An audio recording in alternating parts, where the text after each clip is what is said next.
This will be a different reading than I've done before. People ask me to make longer videos than what I've been doing. I was doing short 30-minute and whatever, and did an hour, and they want more, to be able to have freedom to go around and not just stand and listen, whatever. And so they can leave the ads on when they come up and go do whatever they need to do or whatever and come back and whatever. But at any rate, this will be a double reading. One part will be Kinsman Tribe, and one part will be Coal Buyers, Bounty Hunter. So anyway, Cullen Allen was adopted by Joshua Kramer. Joshua was in another book, and all these books are eBooks. They are fiction, and they don't necessarily stay in tune with what is reported. You talk about fake news. Even back in the 1860s during the war, it was reported that soldiers were shot twice, possibly. That means that it was adjudicated that if a person was out of action for a length of time, then he was wounded. If not, then he just had a scrape. It wasn't any big deal. And toward the end of the struggle, the supplies to the Confederate troops up in Ohio, the Virginia area, Pennsylvania, whatever, they didn't get through. They were what do you call it? I want to say ambushed. Anyway, they were ambushed as far as that goes. And the supplies were taken. And toward the end, Lee didn't lose the battles. What he lost was men, because he couldn't feed his troops. And they didn't have supplies. They didn't have enough powder to fully charge their guns. And some of the people that were shot with those low velocity bullets were hardly even harmed. Yet, had it been counted as a wound, it would have been more than the two that was basically reported. I think there were some that had 3 and 4 and whatever. But at any rate, with this, I talk about the amounts of wounds that both, my gun don't shoot, I'm reading here, Carlton Brisbane and anyway, they were furloughed out from having too many wounds. And but anyway, that's different than this. But anyway, that's just a point of interest for me.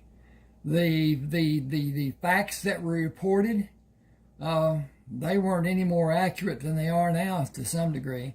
But at any rate, what we have now to me is disgraceful. When we have a news broadcasting, even newspaper, the newspaper is more accurate now than it used to be, but it's still slanted. It's slanted on, and I'm not going to say that word, but you know what I'm talking about. And our president is maligned. Even the courts are against his doing what he's doing. There are all kinds of people with all kinds of objectives that are saying what he's doing and the reduction and blah, blah, blah is hurting the economy. What they're saying is it's hurting their wallet, and they don't want that wallet hurt. And those are rich people. Not. I don't mean a couple 100,000 or whatever. I'm talking about rich.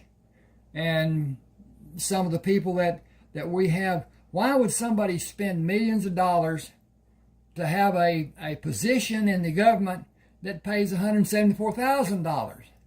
But anyway, that's me. Anyway, I got that rant over with. I'm going to start here with Cullen Allen. And this is Kinsman Tribe Part 1. It's done in 2 parts because it's long. At any rate, here we go. Cullen Allen stood outside the light of the fire, looking into the camp. He was partially hidden by the shadow of a large oak tree as he watched the woman he earlier followed from outside the camp. She stopped near her rumpled bed to spread the ground sheet, flattened the blanket over it, knelt on the blanket, and laid full length on the blanket. Turning her head, she looked at Cullen and smiled. He smiled and watched her pull the edge of the blanket over her shoulders and closed her eyes. He said, "You are as close as I will allow." A man moved to stand behind a tree a few feet from Cullen's left side. "What are you doing here?" Cullen continued watching the woman. "You are on my land. You came to me with an old, wore-out gun that I judge will not fire and a dull knife, yet you are guarding the camp. Why do you stand guard without a trusted weapon?" "My gun don't shoot. We only have 2 that will. They keep theirs and leave this one for me." Cullen said, "You are on my land. Come out to show yourself, and I will not shoot you. You won't shoot me if I stay behind this tree either." Cullen moved to his left and threw his body to slide into a prone position, looking up at the unsuspecting man, who looked down at the gun Cullen held aimed at him. "Guess I better come out from behind this tree. I ain't never seen a man do nothing like that." Continuing to aim the gun at the man, Cullen pushed his body up to stand on one knee. "Move into the firelight. Is that your bedding on the other side?" "It be." "The sun will show in less than an hour. Fold up in your blanket." "I'm guarding the camp." Cullen said, "The camp is safe and I will be awake. Don't argue. I did not ask. You are on my land." After the man followed his instruction, Cullen moved slowly into the firelight and looked down at the woman. He wondered at her beauty. Was this a woman or an apparition? Long hair, long black, shining hair with full lips under her turned-up nose, the most beautiful face he had ever seen. Her body was evident, even partially hidden by the bushes and the dim light. The edges of her mouth slowly lengthened into a slight smile. Cullen moved to sit with his legs crossed, resting on the oilcloth near her. He turned his hand to rest palm up on his right knee. With her eyes slightly open, she pushed her hand into his, moved closer into a comfortable position, and closed her eyes. Cullen sensed she slept. As her smile faded when the muscles of her face relaxed and her breathing became regular, he continued sitting near her and gently closed his fingers to firmly caress her hand. Dawn broke the darkness in the east, giving enough light for the other 3 men to see Cullen and become alarmed. He moved to the position he stood in earlier, protected by the tree, and watched the woman when she gently pushed the blanket away from her body and moved gracefully from the blanket to add dry tree branches to the fire. She placed the iron frying pan on the fire irons. "Not much to eat. I killed a deer yesterday. Do you want to eat with me?" Cullen said, "Among many other things I want to do with you." She said, "I know. You have your gun. Keep it ready and come to be near me. I enjoyed you being near me this morning."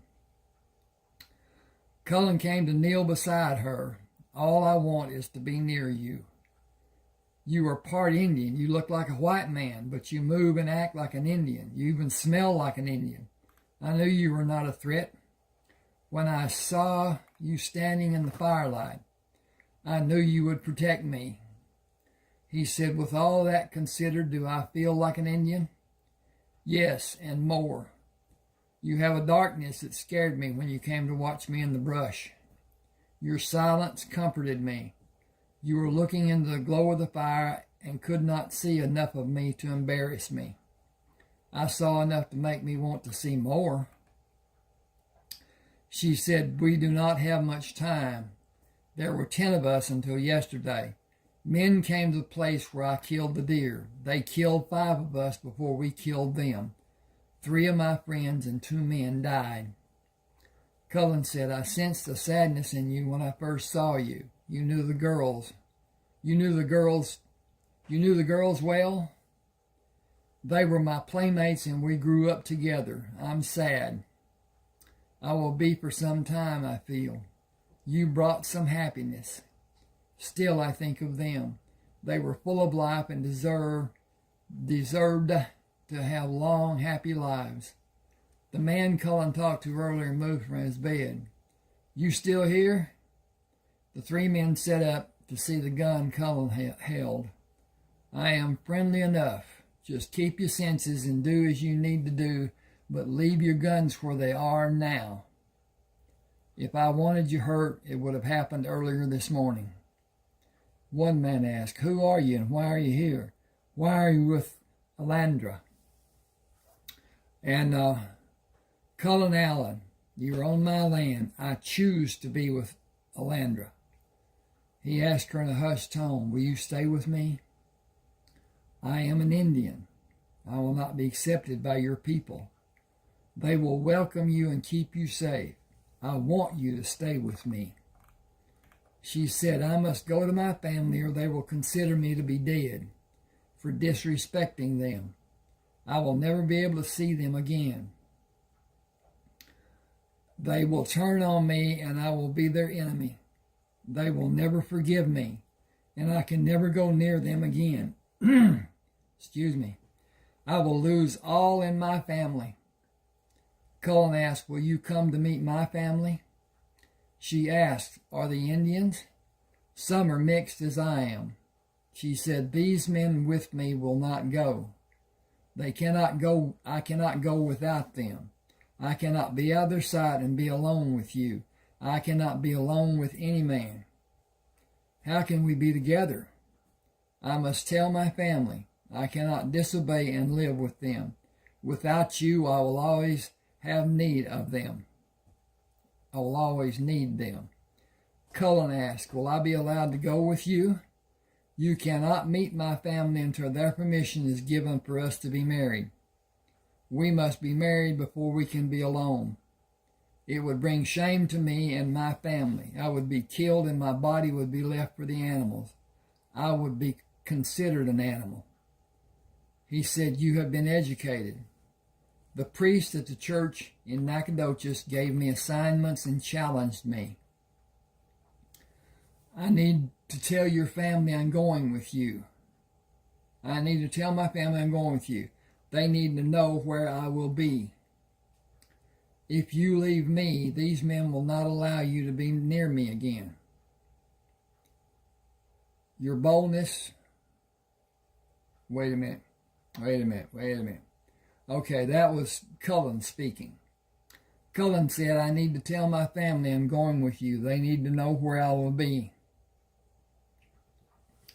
I need to just fix that. Hang with me just a second. He said,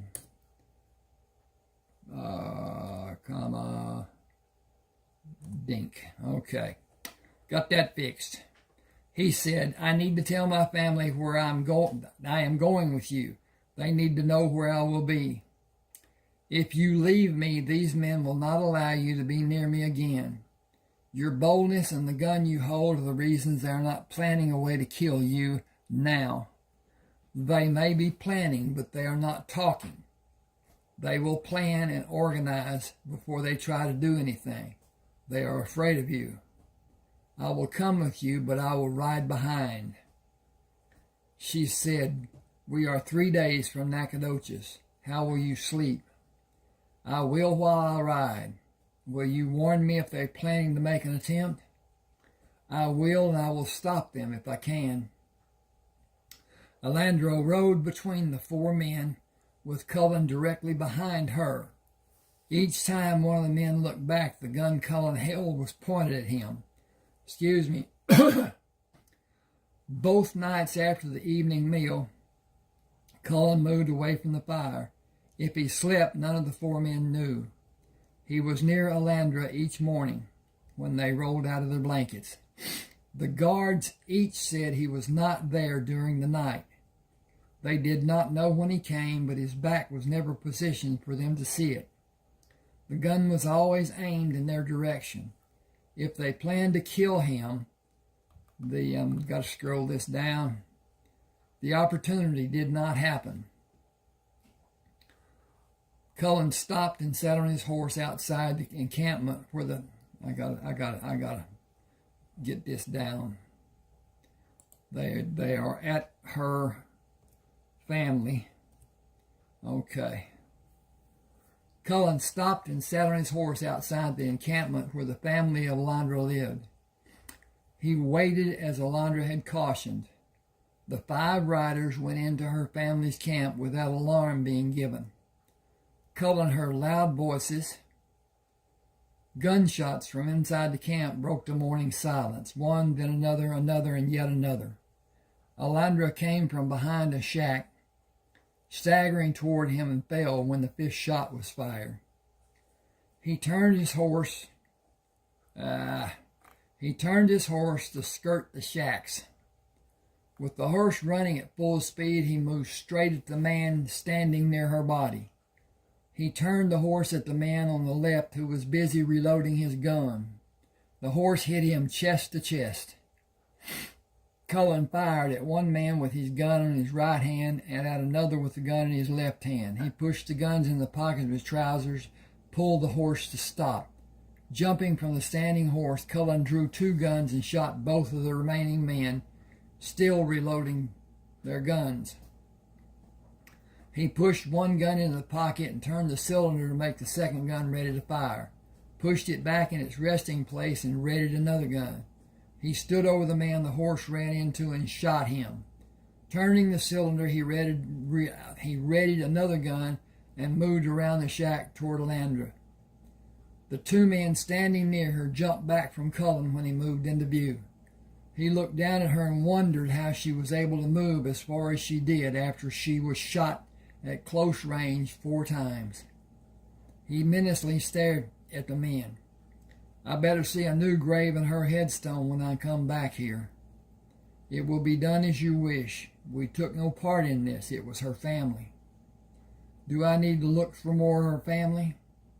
They looked down and shook their heads. Will you please leave Alandra so we can care for her? Others will come. You are the reason for her death. In their eyes you were seen. Oh, I need to put that. I need to do something different here. Make that a sentence by itself. Okay. You are the reason for her death. In their eyes you were seen as a white man. There are too many for you. I will kill many of them before they get me. I got to do something here. This is, I think I've got the wrong setup. But anyway. The man raised his head.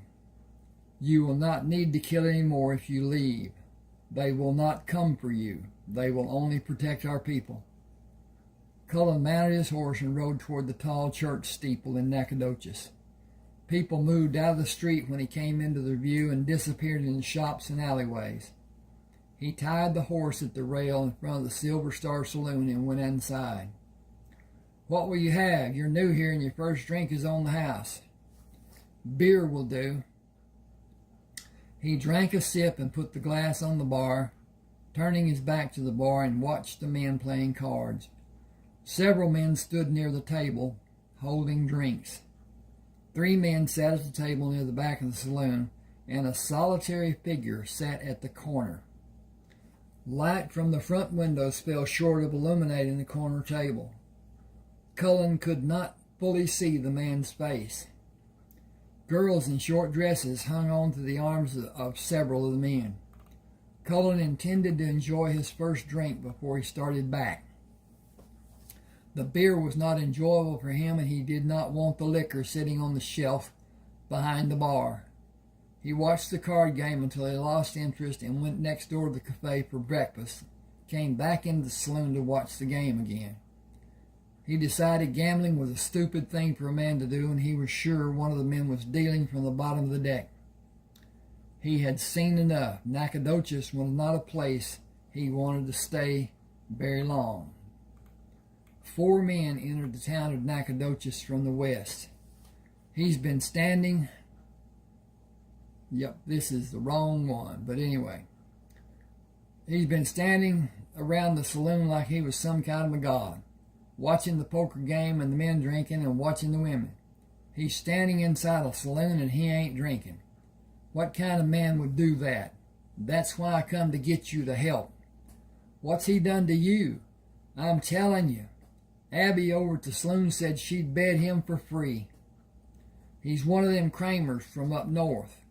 He's got no business down here.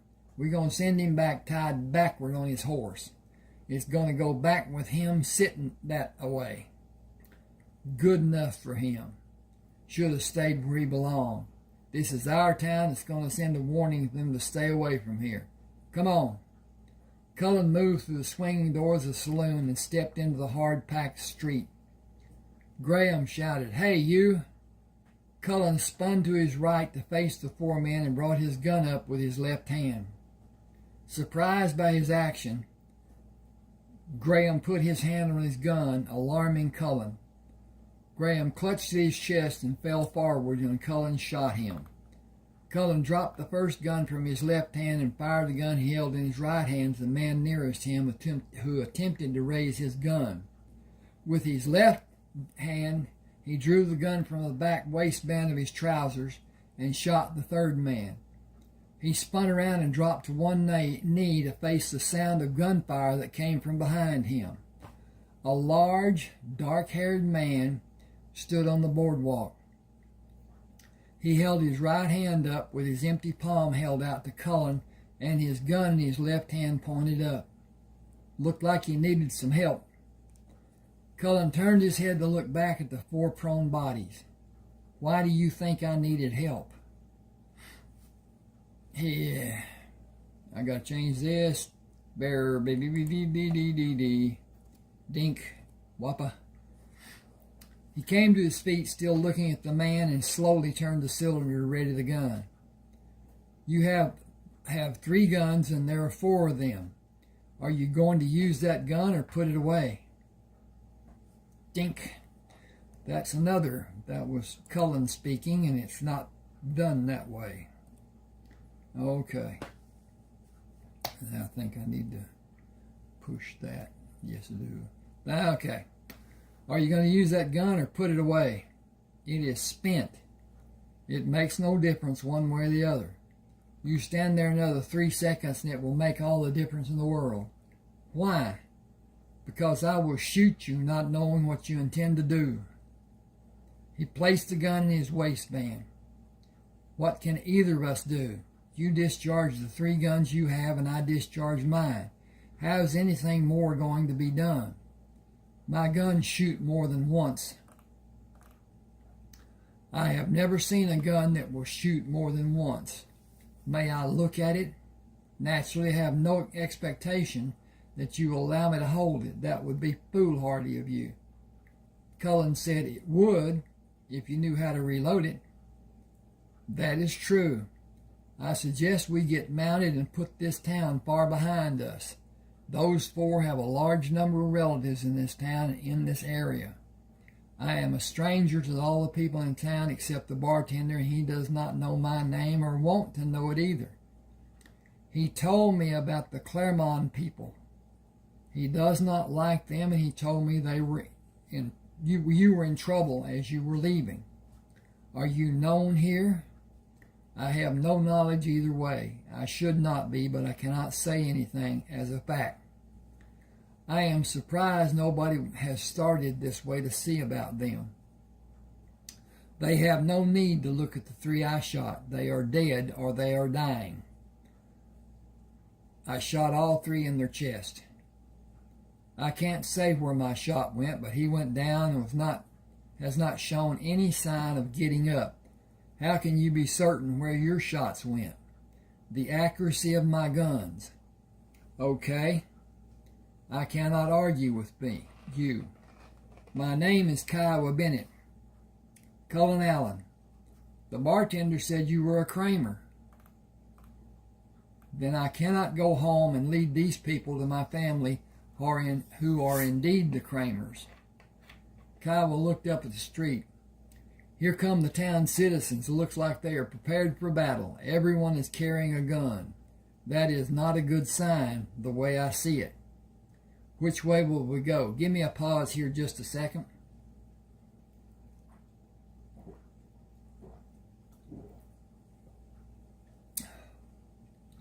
I am a long way from the safety of my home, and I cannot go there.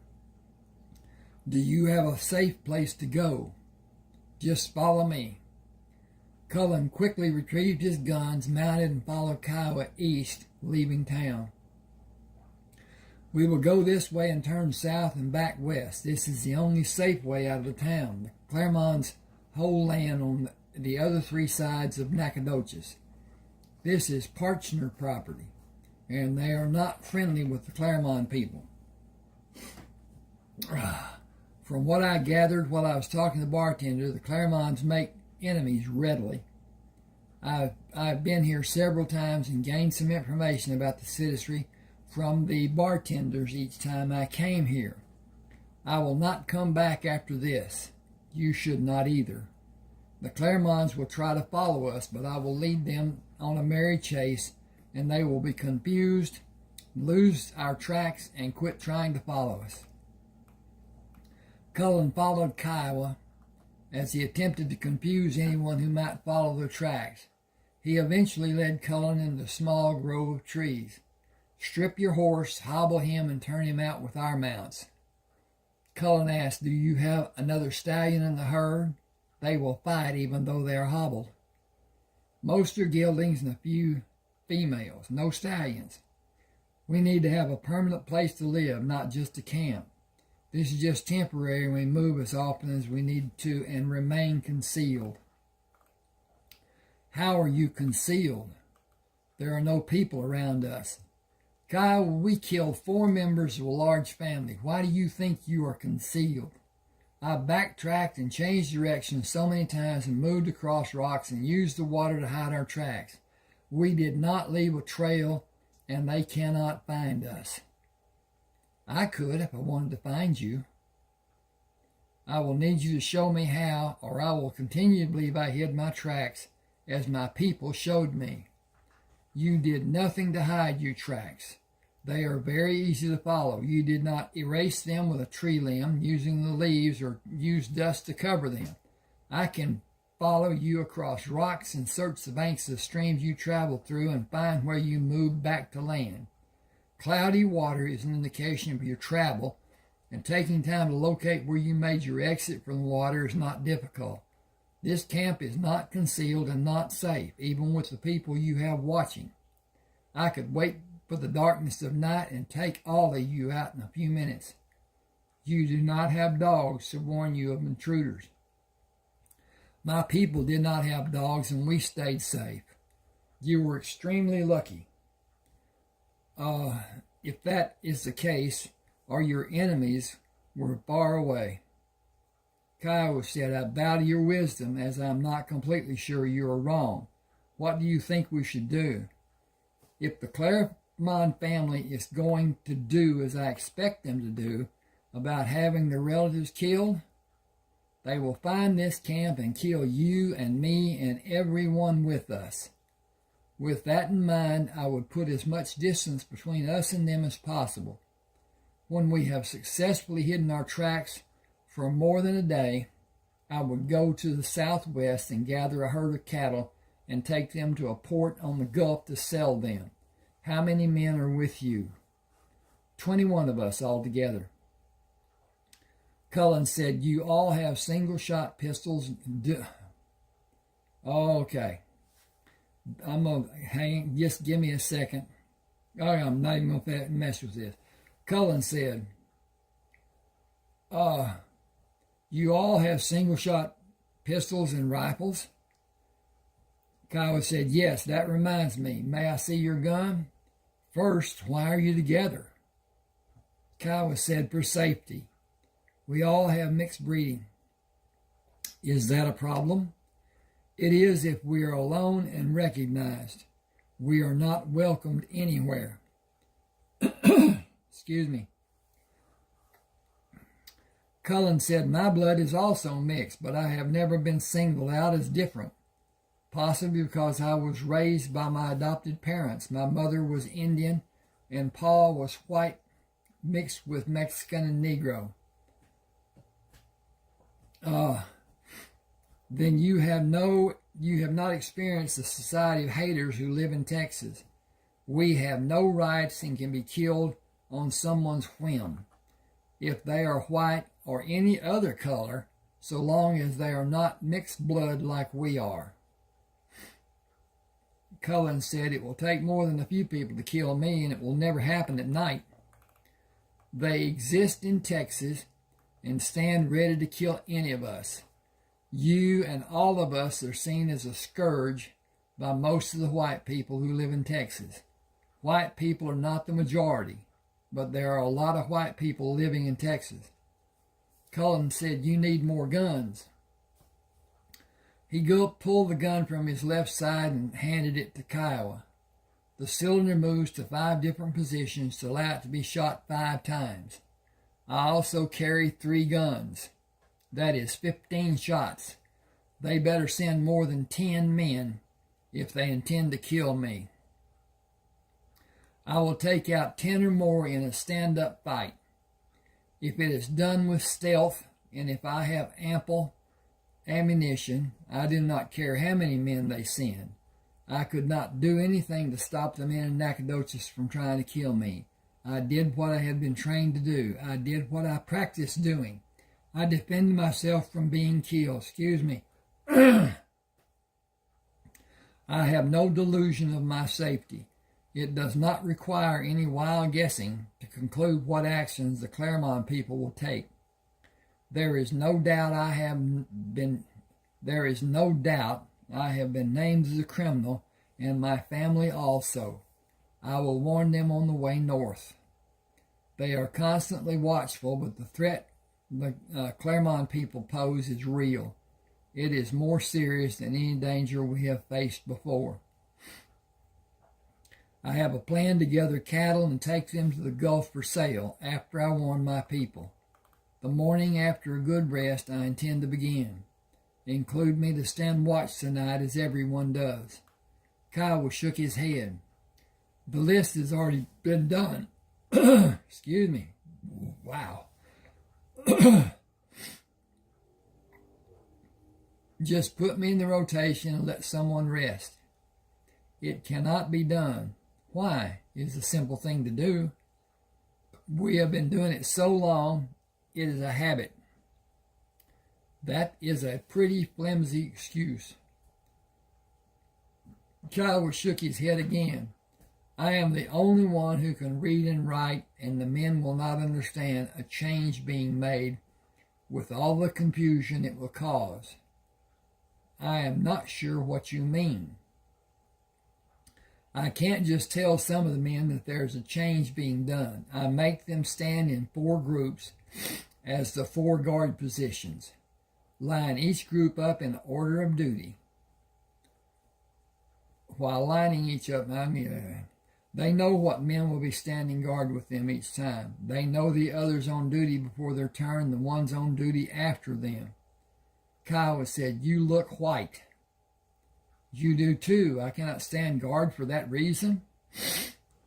One of the men might shoot you in the dark when he does not recognize the man he always sees by thinking you are an intruder. Old habits are difficult for some people. It is true for all of these men. Cullen took the gun from Kiowa. We will start to rectify all those areas when we have sunlight on the way up north tomorrow. You intend us to have You intend to have us go with you tomorrow? I intend to have you go with me in a few minutes. You are the one who needs help now. You and everyone here. You helped a stranger in an unacceptable manner, but by most standards of any society. I was the target. You were not. With our acting as we did together, 4 Carmons are dead. I have no illusion of my security or yours, and the more I think about it, the more inclined I am to believe leaving immediately is the best course of action. I could track you here, and if there is another skilled tracker to bring the large force to attack this place, we will all be dead in a short time because we have little firepower and a small number of rounds. I have more firepower in my guns than all of your men together. Once we are surrounded, we have no hope of defending this position. I think you have all been very lucky in the past, and luck comes in streaks most of the time. It might be better to plan what needs to be done and not rely on luck alone. You want me to come with you. You can all come with me if you like. You all banded together for safety. You have a new threat. How will any of the men survive if you are not in the group? How will you defend against a large force such as the one the Clermonts are probably going to bring to find and destroy all of us? We built a bridge across a river up north. With the river on our south side, we only need to defend the other 3 sides. The east side is heavily wooded with a tangle of brush and vines. That is an excellent course for an experienced woodman. It is a nightmare for the common man, and the watchtowers guard the open ground an attacker will need to cross. With superior firepower, our few men will easily defend against a larger force, with probably no loss of life for us. We will fire from protection. While an attacker has to show himself to shoot, he will become an easy target. It would be a catastrophe for anyone to attack the home where I lived as a child, or the compound up north at the river, with us well armed and defending it. Your men need training. They need to learn every form of education they may be able to digest in a short time. I think 2 or 3 months. More than any other aspect, they need to learn how to fight together instead of as a single man. They need to learn tactics and communication. Their need is to grow in maturity and working together. It seems you have a bunch of individuals who are scared because they do not have discipline or leadership. They only trust themselves. I need to make that, you can leave it alone. Alone, they will probably not survive. They have survived until now. That shows they have some degree of ability. It needs to be known what their abilities are and how they can use their abilities as a team, working and fighting together. We all need the firepower available from my family. Kiowa called the group of men. This is Cullen Allen. Welcome him later. I want you to see Cullen's gun. It will shoot 5 times without reloading. I witnessed Cullen being called out by 4 Clermont men in his quick action of shooting 3 of them. I shot a 4th Clermont. We aren't safe here and we should leave. Cullen has a place up north. He believes it to be our best chance. I'll go with you and wish all of you would too. I will go with him. Excuse me. Boy, it is springtime in East Texas, and the pollen has got to me. And so the noises I'm making are clearing my throat, or attempting to, or whatever. At any rate,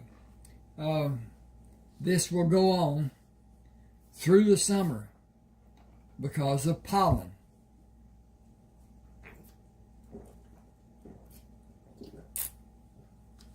Had to take a drink there. Okay.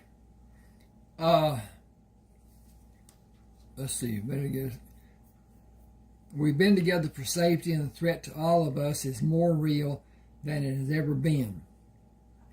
All of you are not known to have been involved in the killings, but it becomes known that you're with me.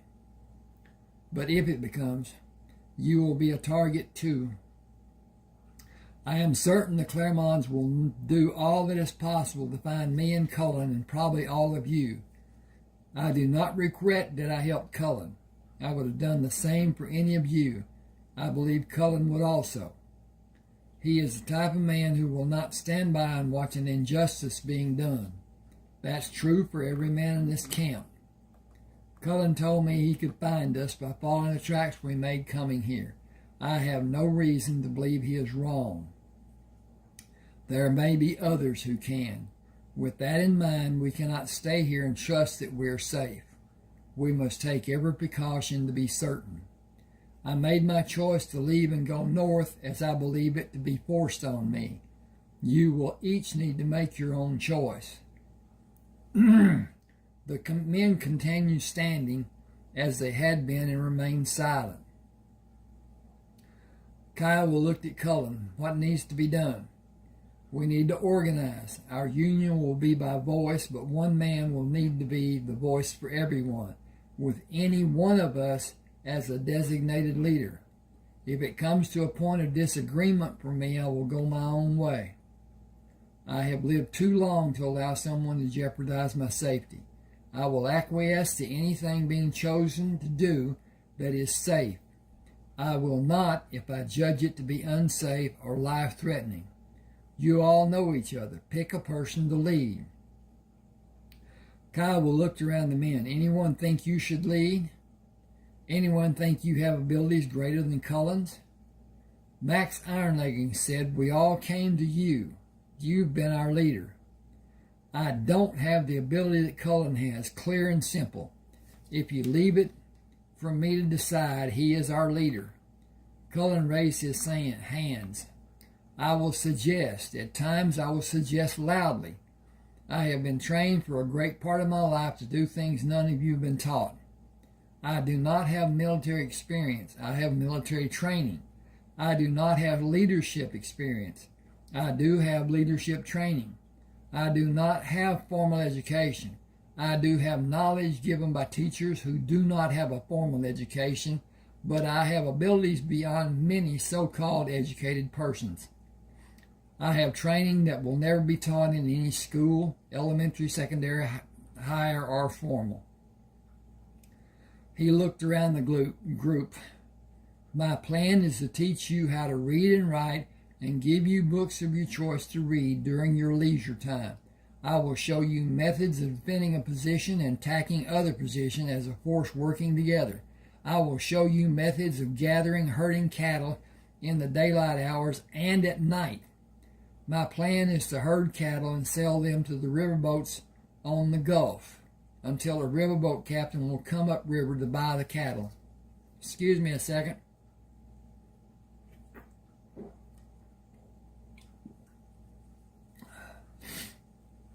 Cullen looked around the men standing in a half circle. You can go to the northern compound with me and remain there safely for any number of days you may like, as long as you respect my family.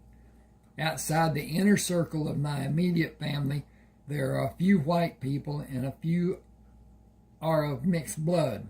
The others are Negroes.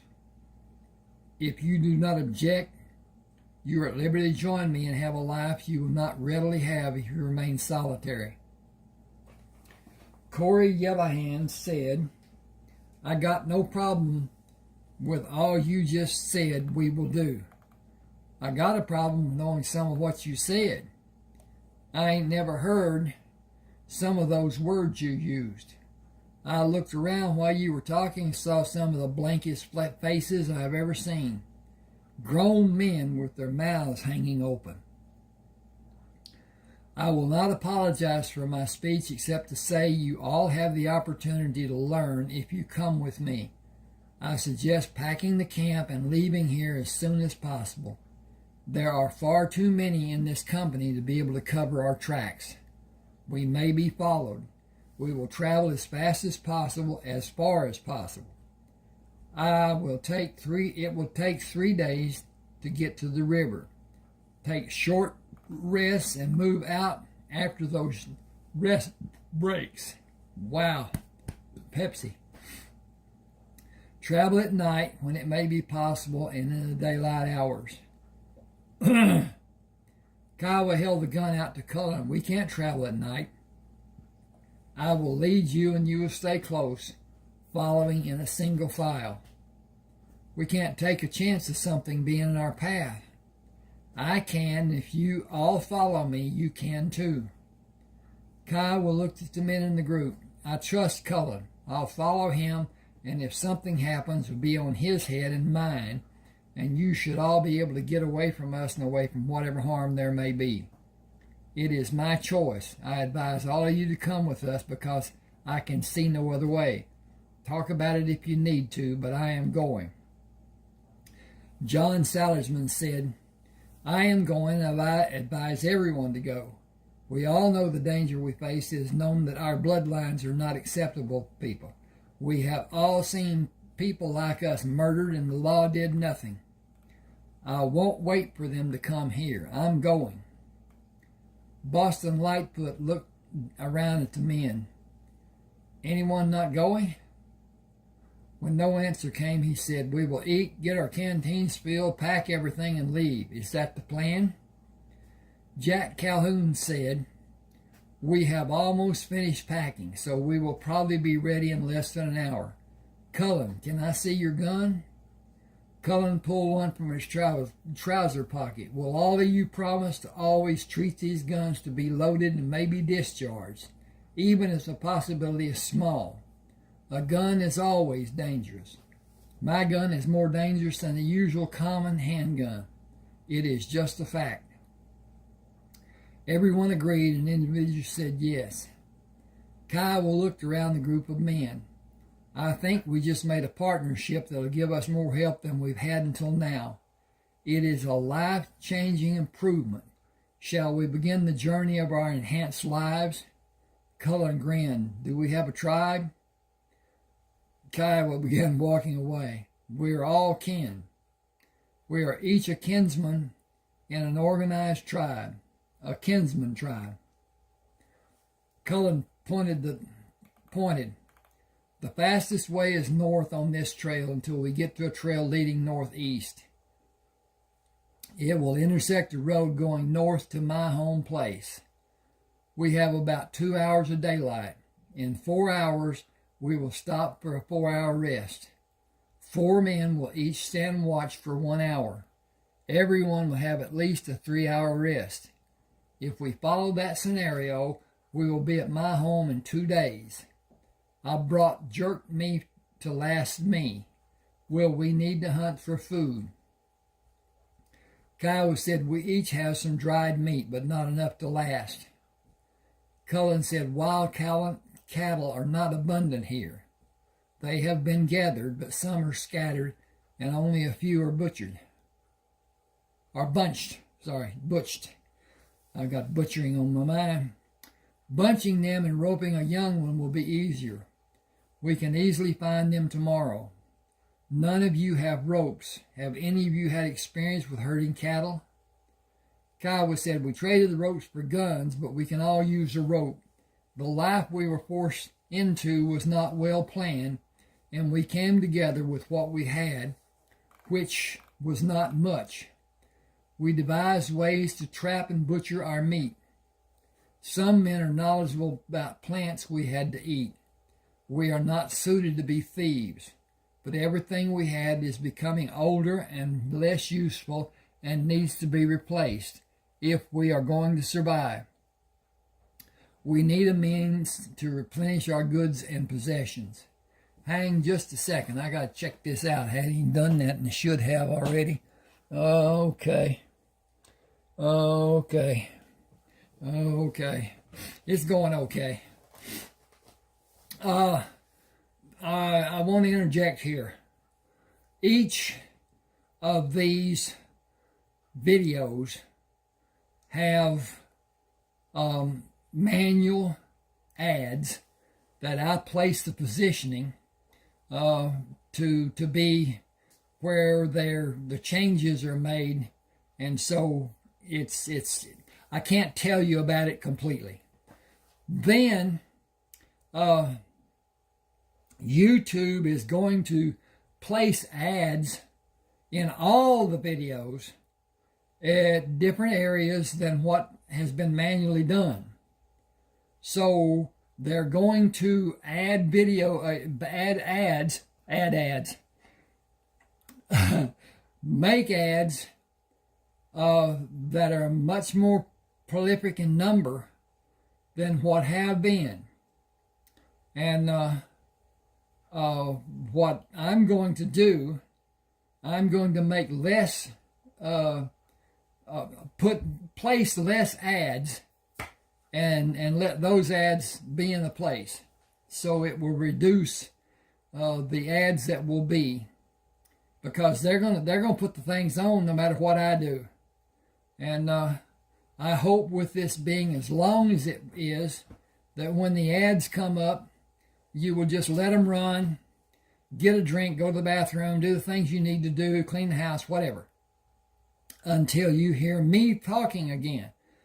That will give me extra money, because the ads being watched, as far as the algorithm goes for YouTube, it doesn't matter that you see it or not if it's being played on your device. And that's part of my plan. My real plan is to sell my eBooks. And I'll either do that through Smashwords. They're $6.99 a piece. Or I will garner the money from a person who sends it by Zelle, Z-E-L-L-E, and then send the ebook as an attachment. That will be the complete book, and most of them are around or near 80,000, which is what the people were saying they should be when I first started writing. I have books that are done in parts. Some are in 2 parts, such as this, Kinsman Tribe, Part 1, Part 2. Several are done in 3. Lovers, Lies, and Lilies 1 and 2, and Emily's Story is 3 parts. Emily's Story is a different story to some degree than what Lovers, Lies, and Lilies 1 and 2 are. Then, 3. Buzzard Shields. Buzzard Shields South, Buzzard Shields America, Buzzard Shields North. And the book is long. It's 972 pages, so it's divided into 3 parts. So, at any rate, that's 300 and some odd pages on each book. All right. I'm going to go ahead. Kiowa said we need a means to replenish our goods and possessions. Cullen said plenty of cattle everywhere in Texas. There's a good market for young stock and pairs. You all need more than you have now. That should be, you all need more than you have now, not cattle, but possessions. No, you all need, I'm going to put support.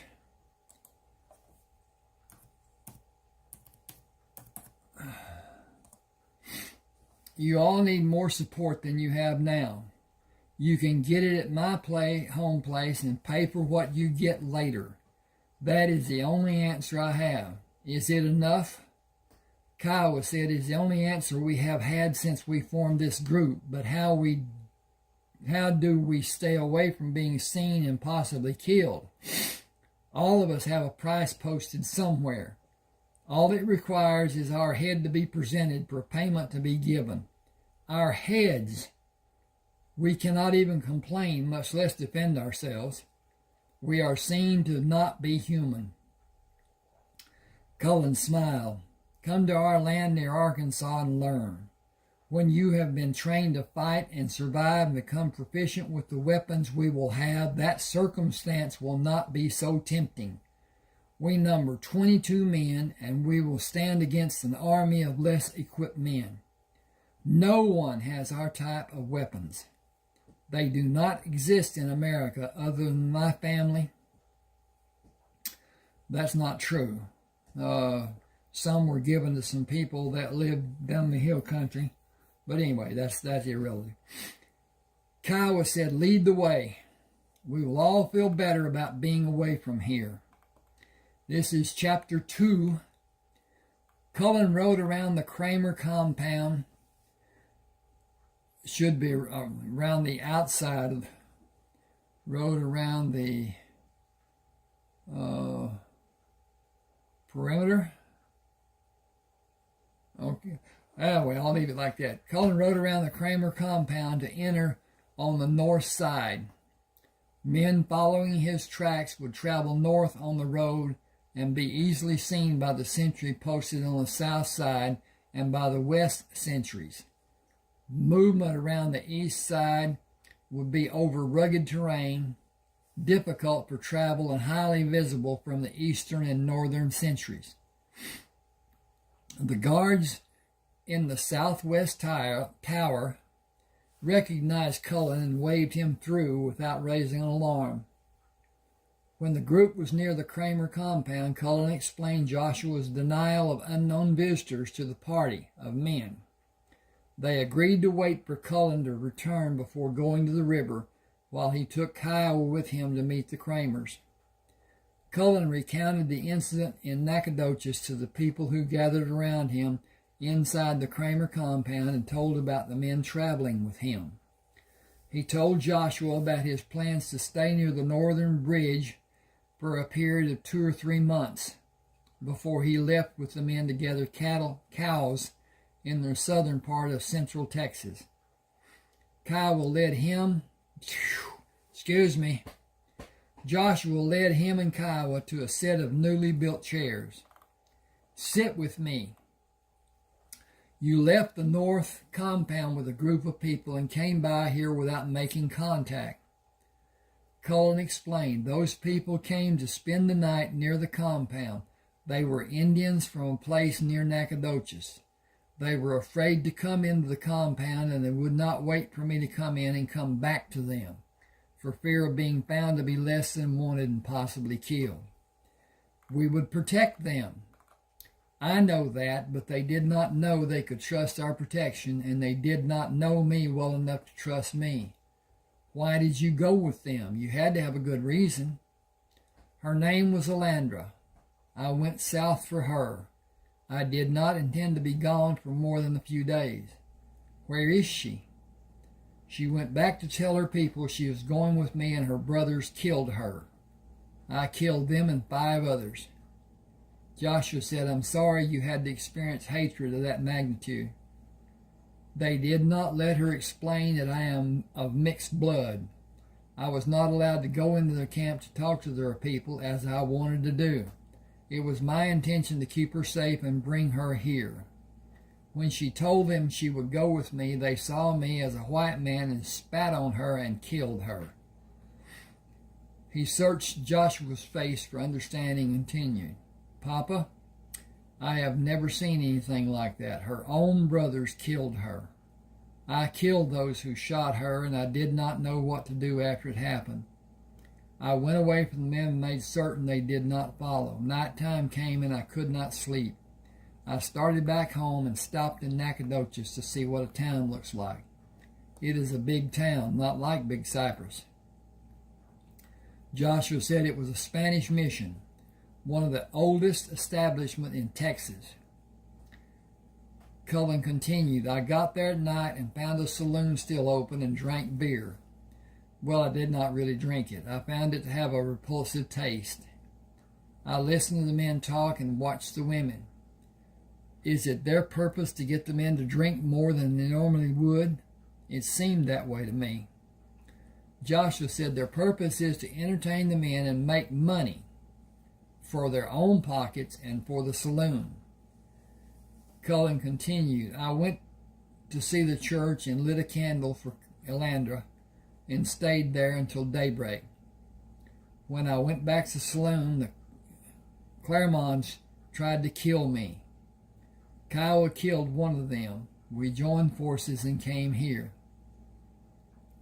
Joshua spoke to Kiowa. Thank you for helping Cullen against the Claremonts. We will be alert for them. Supplies are ready to be taken to people at the northern compound. Take guns to arm the men you have with you. You can collect the payment for them when you complete the cattle sales. It will require several trips for payment to be made, or the men will not have cash after the drive is finished. Go to the northern compound and do whatever you need to do as long as you need. Allow time for reflection and composure. We are not well suited to suffer a loss. Our thinking changes to a protective mode. You will require time to reflect on the events you are attempting to qualify. It is a process you must find, not to understand, but to rid yourself of the emotions confronting you. They are not controlling you, but you are reacting to the ridiculousness of them happening. You are feeling guilty about occurrences you could not control. You could not have known they would happen. You must discover how you will live with those memories. It will not occur swiftly. Go north and stay until you're ready to live a normal life. You will find the way. Draw on the teachings and instructions you were given earlier in your life. Answers to all you need are present within the knowledge your training instilled at your disposal. Having the answers will not come in a short span of time. Joshua smiled. I am glad you had the opportunity to experience beer. I am also. That curiosity has been quelled. You should tell everyone what you plan. Many may want to accompany the group bringing supplies to you.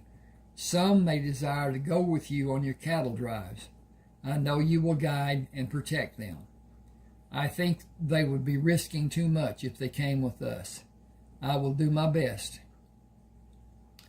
The wagons will be loaded tomorrow morning with the supplies you need in the coming months and replenishment for the northern compound. Bring the ore that has been gathered when you return. Joshua turned to Kiowa. Cullen has been trained and instructed in a manner you may find difficult to understand. Do not attempt to. Allow him the freedom to act as he will reason to be needed. He has skills my forefathers were taught and developed from the time they were able to reason. We will know when and where to follow. All of my sons are capable in areas most men do not perceive to be possible. Kiowa said, I have witnessed some of his abilities. Everyone with us knows, and we will follow without questioning his leading us. That will be enough. You are welcome to come at any time you choose. Only one other will be allowed to come with you. It is a long-standing rule to aid in our safety. Heath waved when he saw Cullen stand. Kiowa, come meet my brothers. Heath met Cullen with a bear hug, raised him off his feet, and turned them in circles. Placing him on his feet, Heath asked, where have you been? It is a long story, and men are waiting for us. I told Papa he will tell you. I killed some men in Nacogdoches. This is Kiowa Bennett. He killed a fourth man when he thought I needed help. We will go north to stay for a time and come back to gather cattle south of here to sell on the Gulf. He hugged Sherman. Kiowa, the man you just did this little dance, the man who just did his little dance with me is Heath. This is Sherman. Heath shook Kiowa's hand before Sherman said, thank you for helping our brother with his need. You are always welcome. Cullen asked, will you come north and visit? Are you expecting trouble to come to us? I do not know what may happen. We number 22 men.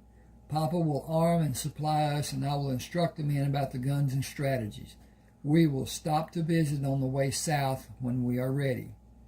You could help if you come up, even for a short visit.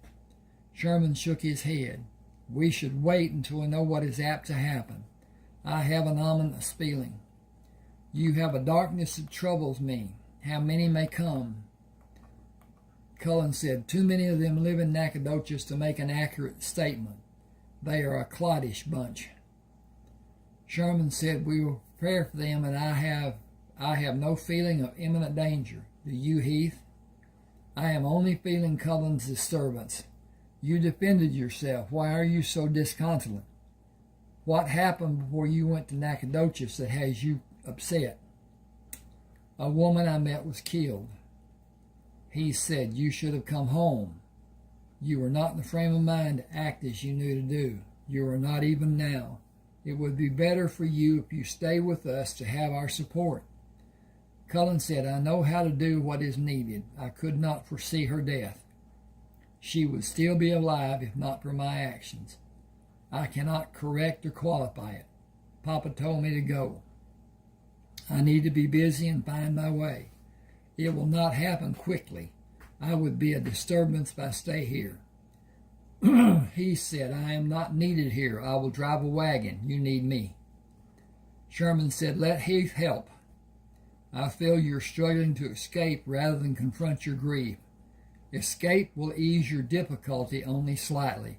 Confrontation and deliberation will resolve it, given sufficient time.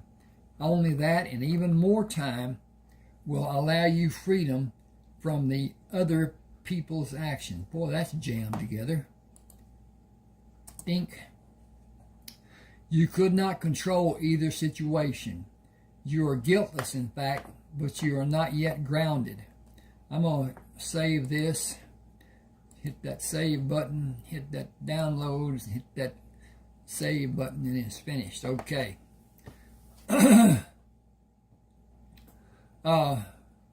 Only that and even more time will allow you freedom from the other people's actions. You could not control either situation. You are guiltless, in fact, but you are not yet grounded. Understanding will come to you eventually, faster with Heath's understanding and guidance. You must clear that path to be able to follow it. He looked at Heath.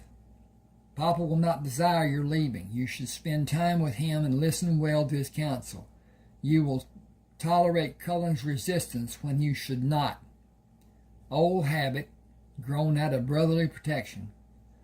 You will protect with emotion instead of reality. Papa will instruct you. Listen well.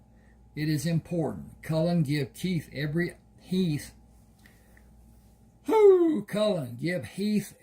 iota of information. Do not attempt to protect him, as you will be driven to do. Fair enough? He said it will be needed. It will not be comforting for either of us. He gripped Cullen's shoulder. I will meet you at the wagons tomorrow. I will say my goodbyes first and be ready to leave when you are. Cullen said, will you show Kiowa around? I have not seen anyone except Papa and you. Sherman said, I will. Heath will talk to Papa. Give me a hug and know you will. Ding, ding, ding. Well, now, am I off here? What's going on? Okay, now it went up. Okay. Keep us in your thoughts. Heath led the wagons, leaving the compound in the early morning light. We leave, and what we come back to is another time, another circumstance, and another people. The same but different. That is the sadness of leaving. Cullen rode beside the wagon.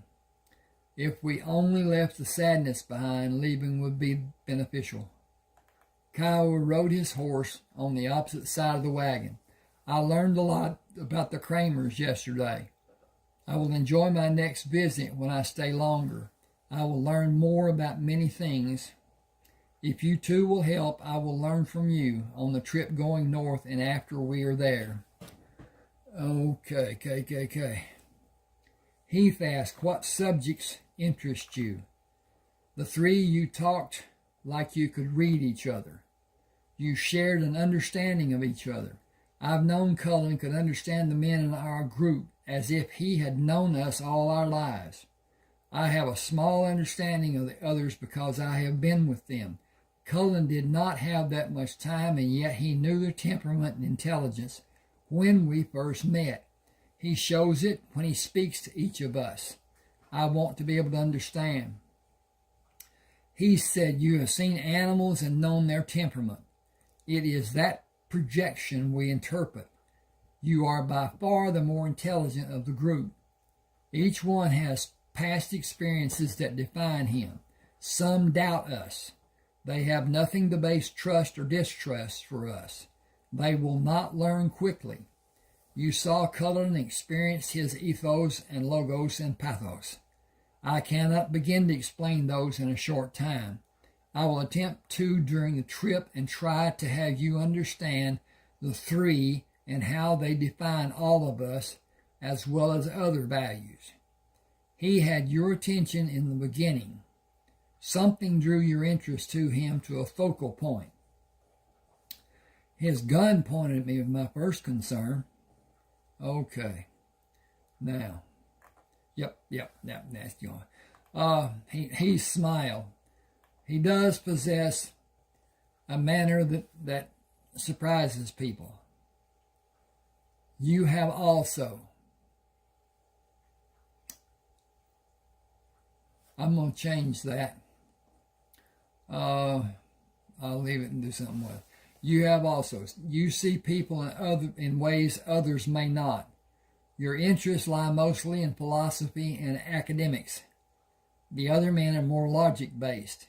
Your interests have no working value for most of them. Jack is a world apart from the others. He has multiple interests like you, but what appeals to him is based largely in logic with a smattering of other curiosities. It severely restricts his perimeters of learning. Parameters? Well, better, and understanding. He will be a project for the three of us to bring him to study more diversely, as we were forced to accept all forms of education. He cannot be forced, but he will be easily led once he discovers the joys of education. Kiowa said he's the only one who shows his emotions. The others are guarded. They are not the same in any way.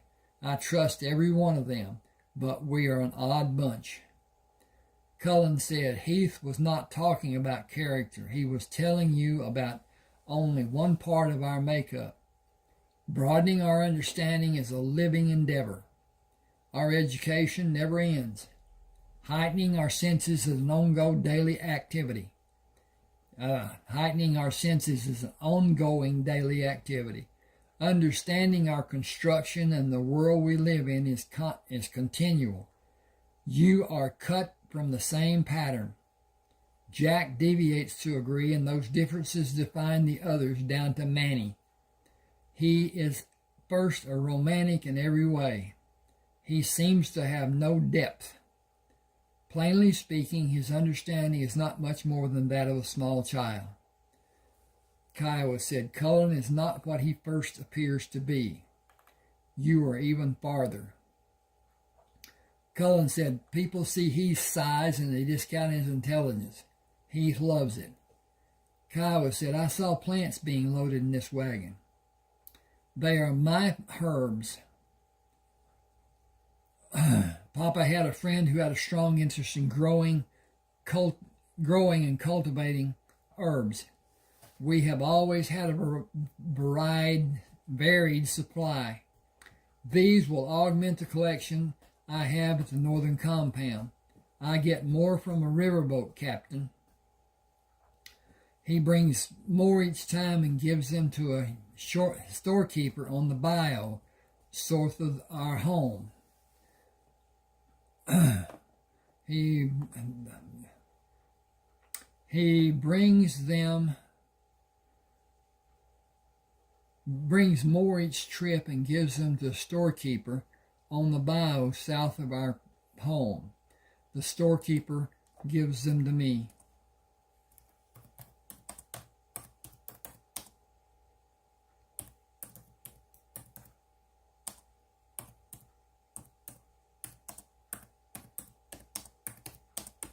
Okay, got that part done. Got an extra T in there. Okay, I'm going to hit this button up here, and hit that button right there, and hit that button right there, and be done with that button right there. Okay, that part is saved. Cullen said Heath has herbs he propagated from other types. They have medicinal properties and enhance the taste of food. Kiowa said you had instructions beginning in your early years. Learning was easy during that time. I worked on our farm with my brothers. I never saw a book until I was 17. I learned to read by myself and later taught my brothers. My ability to read is slight, mostly because I have only 2 books to read. My older brothers played games using words and taught me to develop the use of words I did not get from reading. I took the big words and asked the preacher how to use them. He had me write a list and then make sentences to use them. I became better versed than most. Heath laughed. Excuse me, not laughing at you, but the thought I had. I have many books in the northern compound. I am anxious to read, and 3 boxes of new books in the wagon. I have new... I need to change that because I got a comma here I don't need. Dink, dink, dink. Word does that. Word changes punctuation. Word changes words, which is really bad. And editing is difficult. Anyway, he says, I have many books in the northern compound I'm anxious to read. And 3 boxes, there's another comma. An and does not need a comma. And is a conjunction. Why should it have a comma? Okay, there are places, yes, but not just all the time. And 3 boxes of new books in the wagon. 1 is about knowledge of how to cross-pollinate plants. You will have a library to select a book of your choice. Cullen said, after 3 days we will be there. He said there are no hostile Indians in the area we will pass through.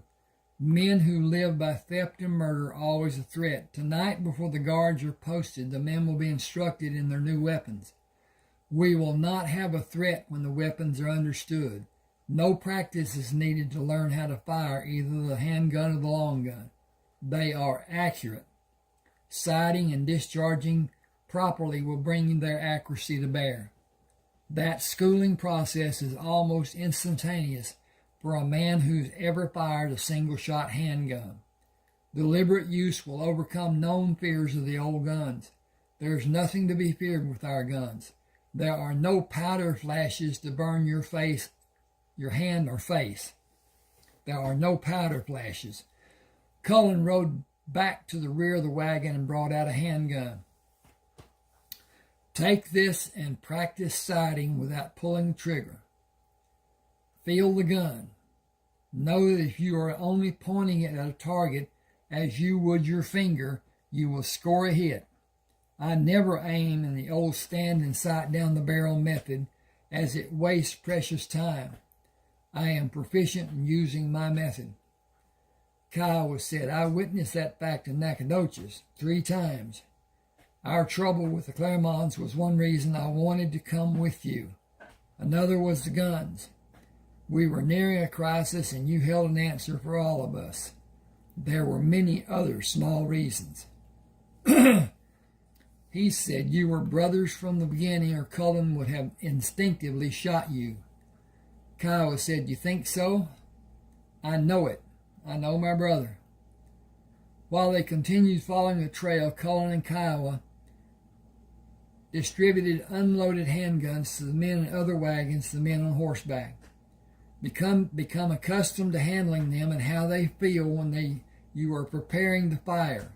When you feel comfortable with them, place the gun where you will carry it. Determine if you can safely carry it without causing it to discharge. We will cross a creek in another hour.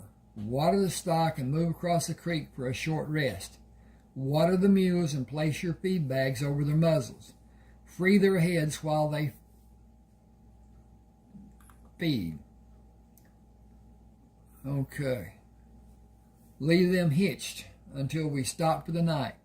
When you are standing practicing pulling the gun, when you are standing, practice pulling the gun to fire it.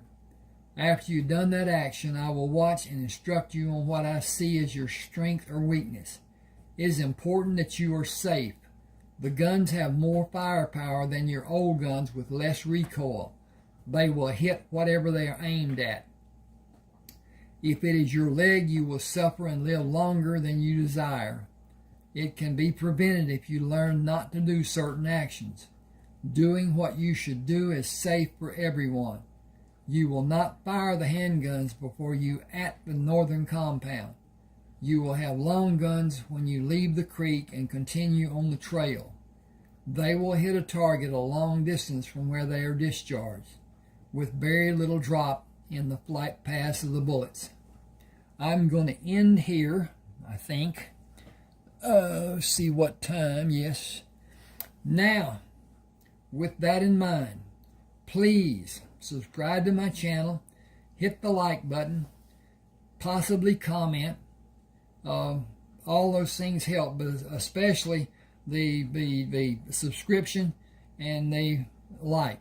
Now, when you do the subscription, you'll see it on your YouTube page. It does not affect your computer whatsoever. It does not go on your computer. It goes on the YouTube page, and you can't find it unless you're on your YouTube page. The subscriptions, that is. So, at any rate, take the time to smash that button and smash that other button, and subscribe and like and possibly share. Yeah, but share with people that like to read. Okay, with that in mind, I am going to go to hang on a second. I got to hit a couple of buttons here first. Save as, download, save, and that's done. Now it will let me close it. Okay, then this is actually it is oh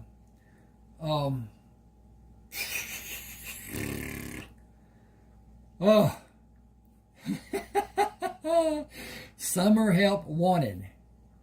It's about a man who is in a predicament, and it will be explained here. But at any rate, I'll start. The sign hanging in the Quick Mart window glared at Eric, mocking his plight.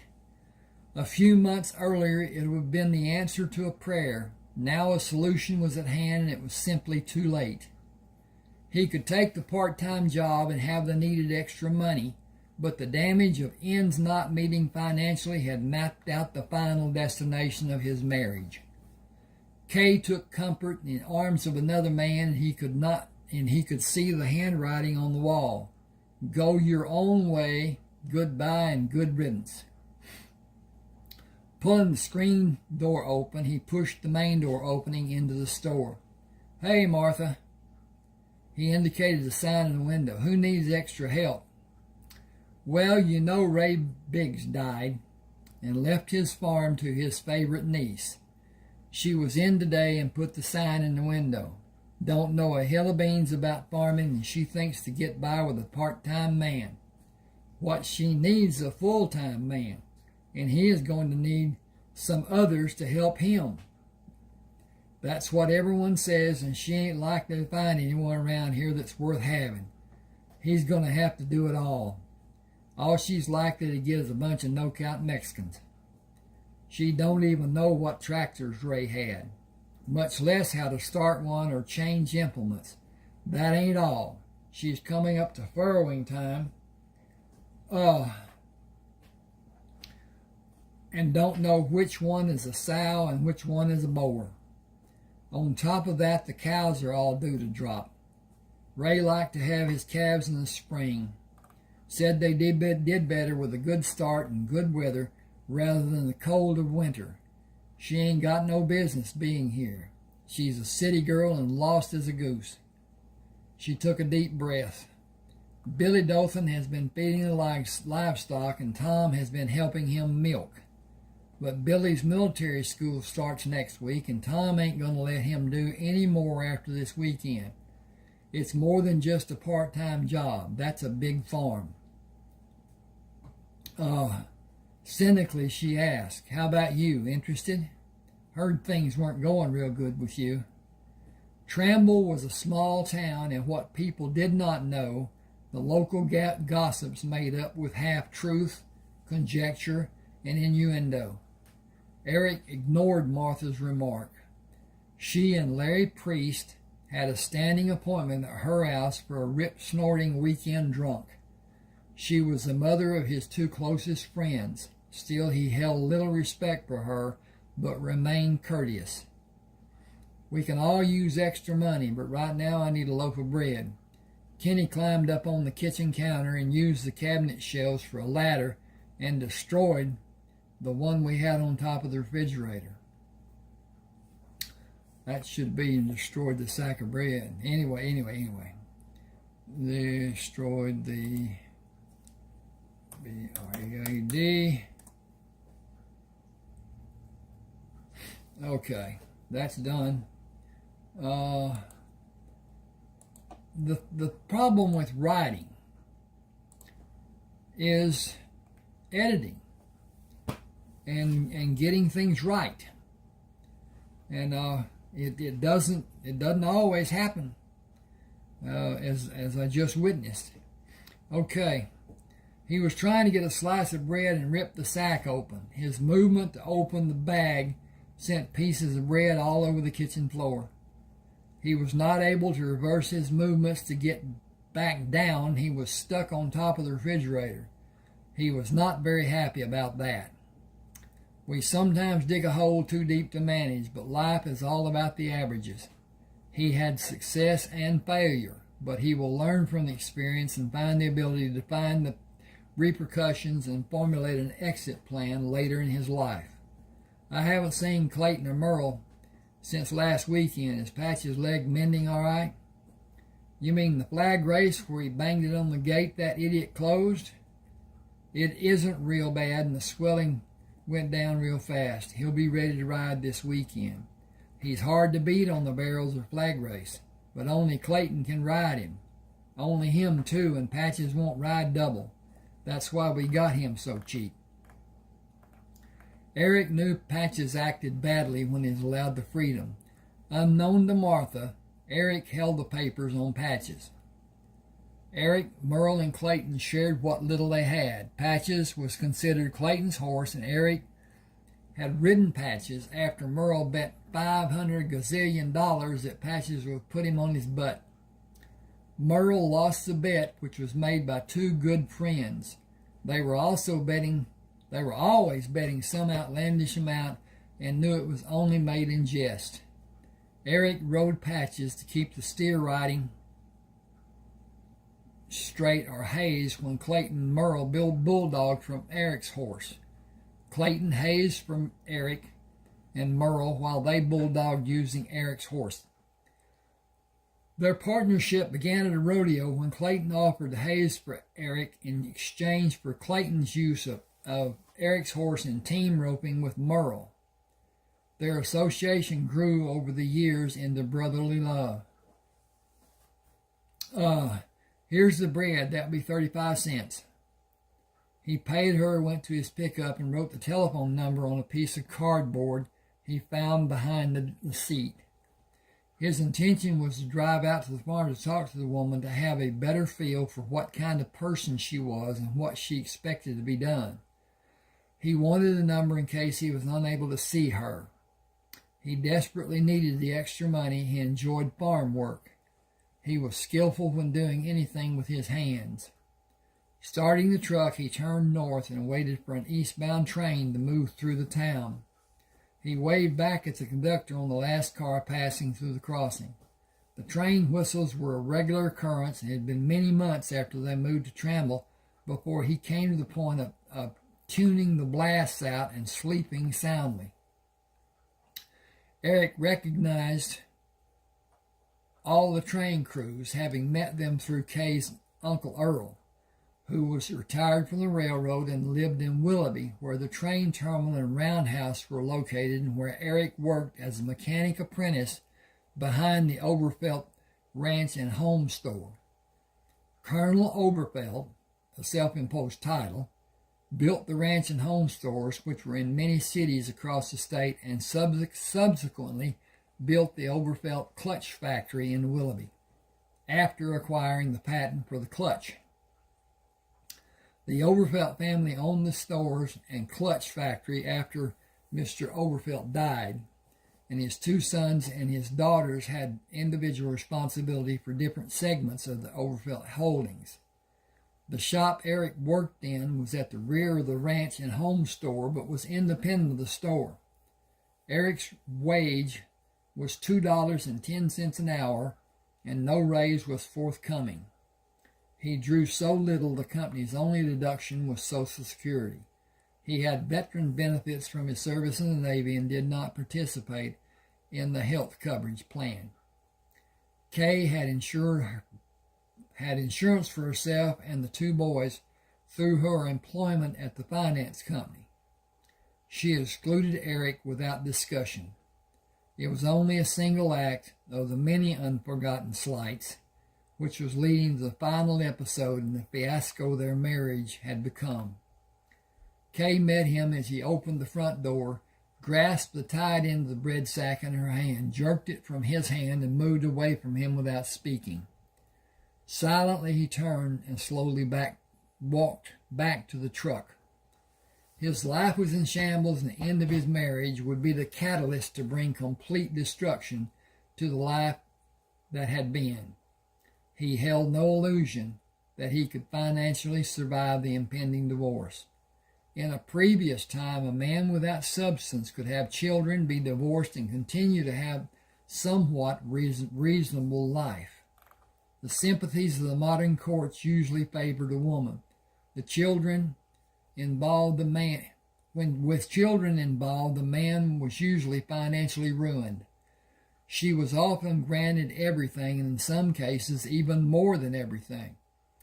He had friends who had been divorced, and the judgment of the court gave the wife more consideration than the wage the divorced husband earned.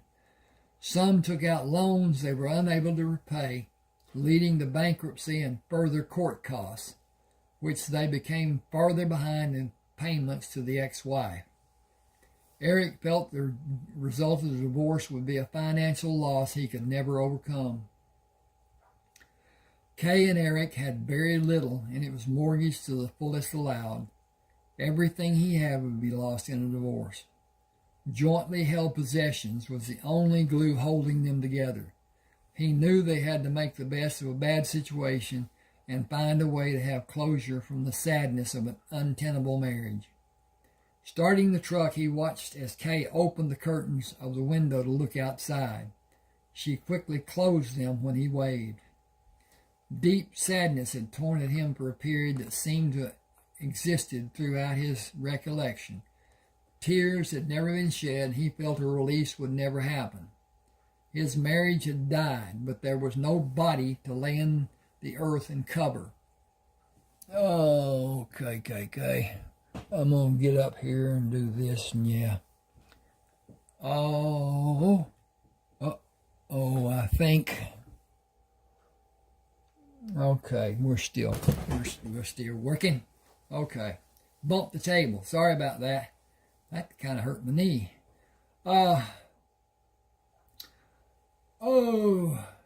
He would become a stranger to the boys. He had lost all purpose in his life. Now his only function was to make money and support those people who would soon leave him and begin a life that excluded him. His situation left him powerless to do anything to have even the smallest hope, and he felt he was doomed to a deep, eternal sadness. A glimmer of hope came with the chance of a part-time job to offset his mountain of financial obligations. He moved the truck down the gravel street, then turned east to the highway and the blacktop road leading out to the farm. After the relative comfort of the asphalt, the dirt road leading up to the house was a jostling ride, as the headlights moved from a straight line of sight at ground level to above the horizon and almost extinguished when the rear of the truck bounced and the front nosed down, then reversed the process. The washboard effect of bumps and valleys was harsh at any speed. He drove as slowly as the truck would allow, which was at least 5 miles an hour too fast. He struck his head several times on the overhead of the truck and pulled himself back to the seat as the pitch and yaw jostled him from side to side, up and down inside the cab. The engine lugged to a stop when he slowed to cross the cattle yard and enter the yard. Starting the engine, he parked on the road at the side of the wood-framed house. She stood on the porch in the dim light of evening when he walked around the corner of the house. "Nice night for a ride. I am sorry the lane is so bumpy. The milk trucks are making it worse every day. They make a terrible racket coming and going. There is a blade that can be pulled to smooth it out, but I have no expertise with machinery. Hi, I'm Cheryl."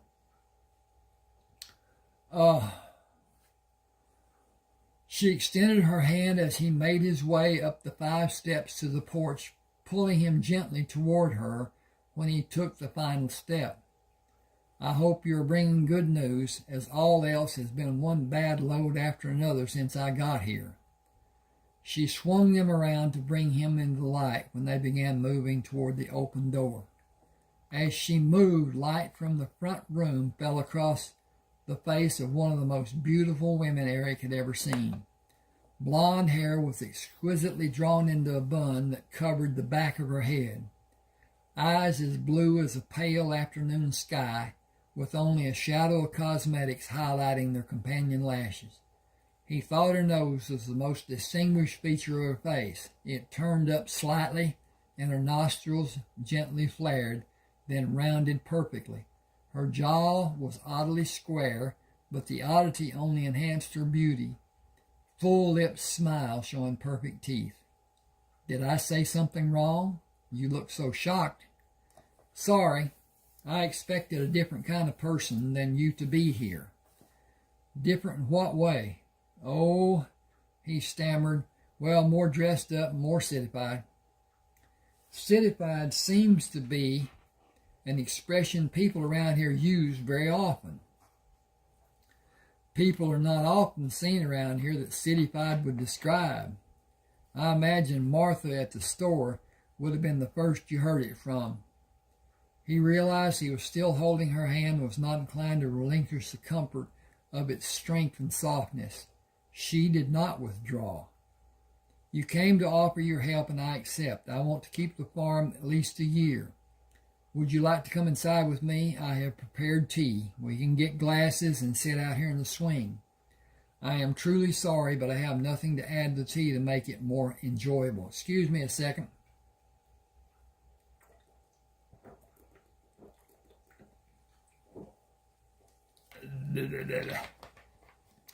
Oh, that is refreshing. I've got to flip up and change the page. He did not move, but continued to revel in her beauty, prolonging the moment with further conversation. "My name is Eric Traber. I did come to talk to you about part-time work after my day job and on the weekends.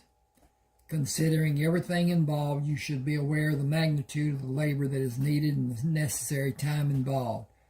You are about to have a whole passel of pigs in a short time interval.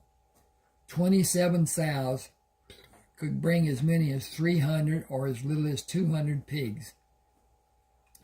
Either count as a lot of pigs for one person to attempt to manage, if he is alone.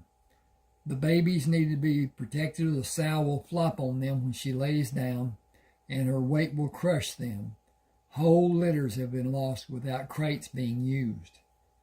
He paused, wondering if it was more than she might digest. "Then you must break off the prominent teeth of each piglet, or the sow's tits will will be severely damaged, and the little shits will use them against the other littermates if they are not removed. Removing the teeth can only be done in a fashion that requires expertise of knowing where the break is done to not hurt the pig. He looked at her to be certain she was not squeamish about doing what was needed. The tails need to be cut off so the other piglets can't chew on them and maybe cause infection.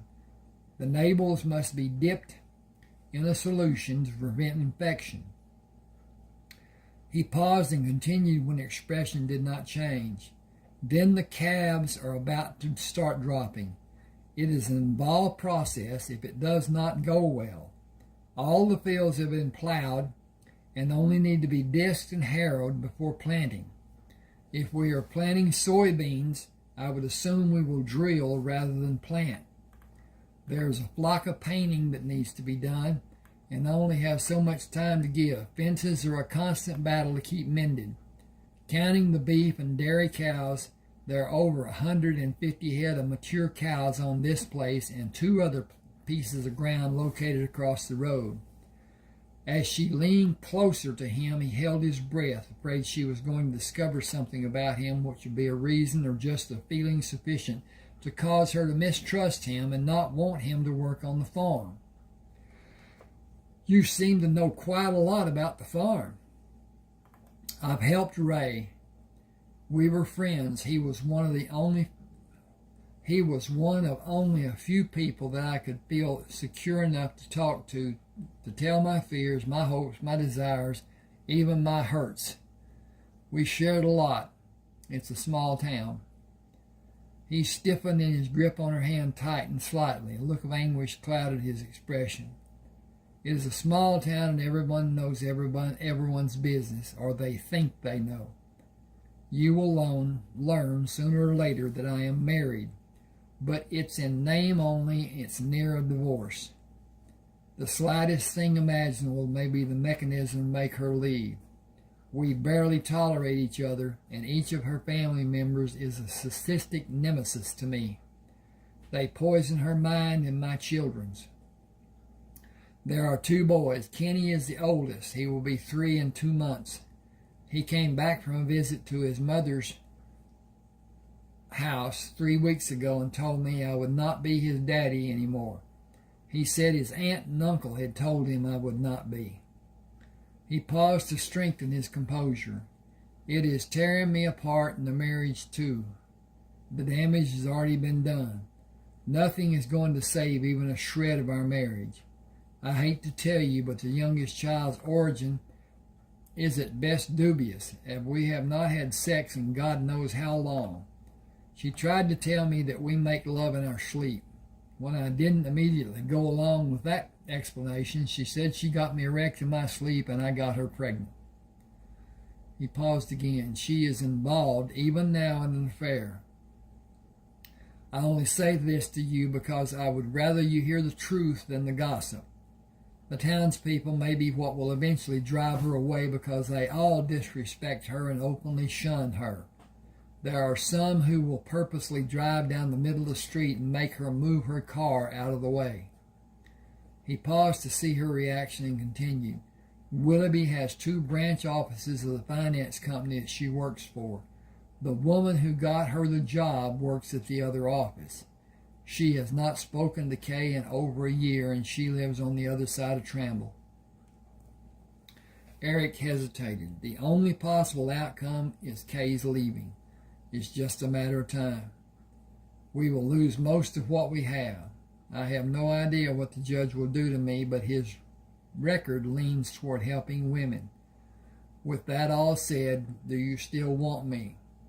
Oh yes, absolutely. I had no idea about all the work that needs to be done. I only thought it would have someone feed the animals and milk the cows. Please come inside, then come out here with me. I have been enjoying the night and the moonlight on the lake. I think you need to talk. I know I need to talk to you. She moved toward the door and turned back to look at him when he released her hand. She took both of his hands in hers and brought him into the light. So much sadness at such a young age. How old are you, 23? I just turned 26 in January. I was a New Year baby. You were born on the 1st. Astrologically, that makes you very special and very talented, and a very hardline realist.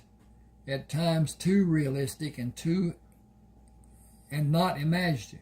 You have a hard time seeing opportunities because your view is sometimes so stiff. That's pretty evident from judging what I've done in my life so far. I joined the Navy when I was 17. I enjoyed the plane flight from St. Louis to San Diego. It kind of went downhill after that. I was far too young to be in the Navy. I hated it and most of the people I met while I was in. I got out before my 21st birthday. She pulled him closer. I was 23 when you were born. I was working on my degree in my last year of college. I took 3 years off to travel after I graduated. After that, I got my master's degree. College days were fun times. A lot of beer parties and a lot of other things. Those years helped me form some very important bonds that have led to contact with some very important and influential people. My major in college was in business. I enjoy my work, but I think I might give up full-time work to live here and only work part of the time. I want an easier, more laid-back life. Not a life of leisure, but an easier, less stressful life than I've had in the past. He smiled. Farm life can be enjoyable if you like the type of work it requires. It's boring and tedious if someone doesn't like it. I like doing the chores and farm living, but I would like to relax and do idle things like watch television sometimes too. Ray didn't want one. He said it was the devil's tool, and he may have been right about some people letting it take up all their time. He poured tea over ice in 2 large glasses. If you take him out to the swing, I'll bring ice and the tea pitcher. Eric placed the 2 glasses on the stand which stood between the wall of the house and the swing, then sat in the swing on the side away from the wall and held the swing in position until she could be seated. She sat on his right side, handed him a glass of tea, and swung her left arm over his head to rest in the back of the swing. Her left breast pressed into his right arm. He moved the glass from his right hand to his left hand and put his right hand on the top of his thigh. She stopped him as he raised the glass to drink. Let's toast our partnership. She pushed her glass to his, turning her body farther into his. The contact had an immediate reaction from Eric. He edged his hand away from her to cover his erection from her view. He did not look at her and hoped the redness of his complexion was not visible in the dim light. To a lasting and productive partnership. He drank the tea, then drank again and asked for more, relieved when her body position was inches away from his after she settled back from pouring the tea.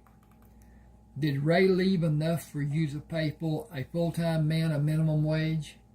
I know a man who could come to work, but he is married and has to have a weekly payment.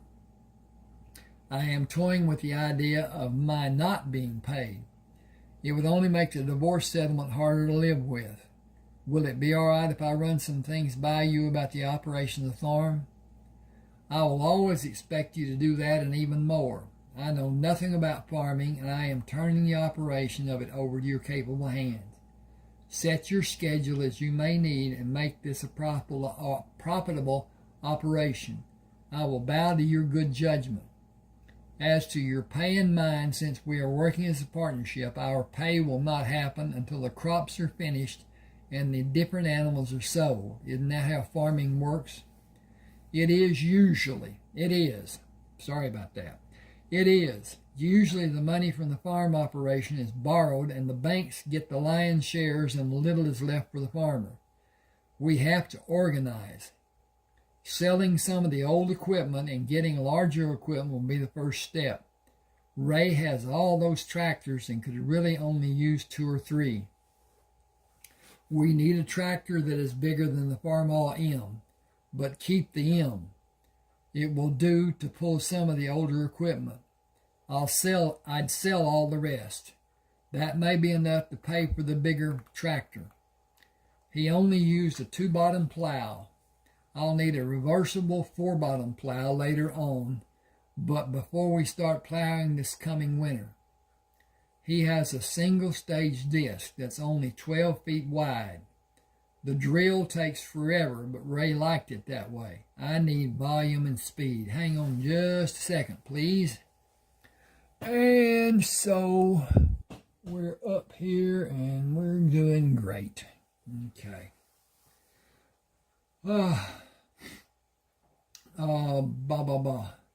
She searched his face in the dim moonlight. I don't have the slightest idea what you're talking about, but I know Uncle Ray liked to putter around the farm, and he didn't give a wink about what he called newfangled things. I know the earth here is excellent for growing, and I would like to be both productive and pleasant. I know that trying to do something with the wrong equipment can be a living hell. I don't have a large amount of money, but I do have some, and I have the ability to get whatever may be needed. I cannot use the farm as collateral. It is not mine, and only have it until the rightful owner is named. I will be allowed the necessary time to finish a physical farm year after the owner is named.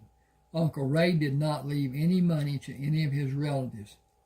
Most of his people were in debt to him. I am as guilty as the others, and I will use all of my money that I can. That's a risky thing to do because there are so many things that can go wrong. What things specifically? The weather is a farmer's friend and his enemy. A good year means enough rain.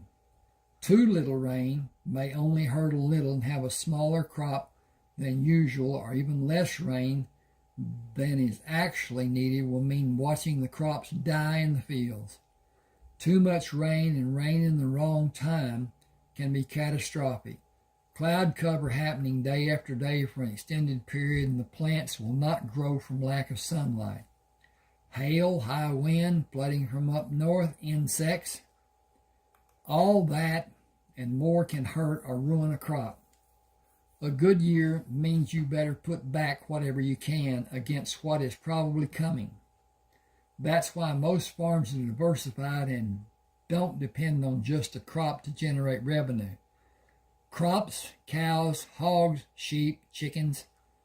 She quickly moved away from Eric, turning her body to face him, and brought her leg to a curl position in the seat of the swing, pressed against his leg with her foot hooked against his knee.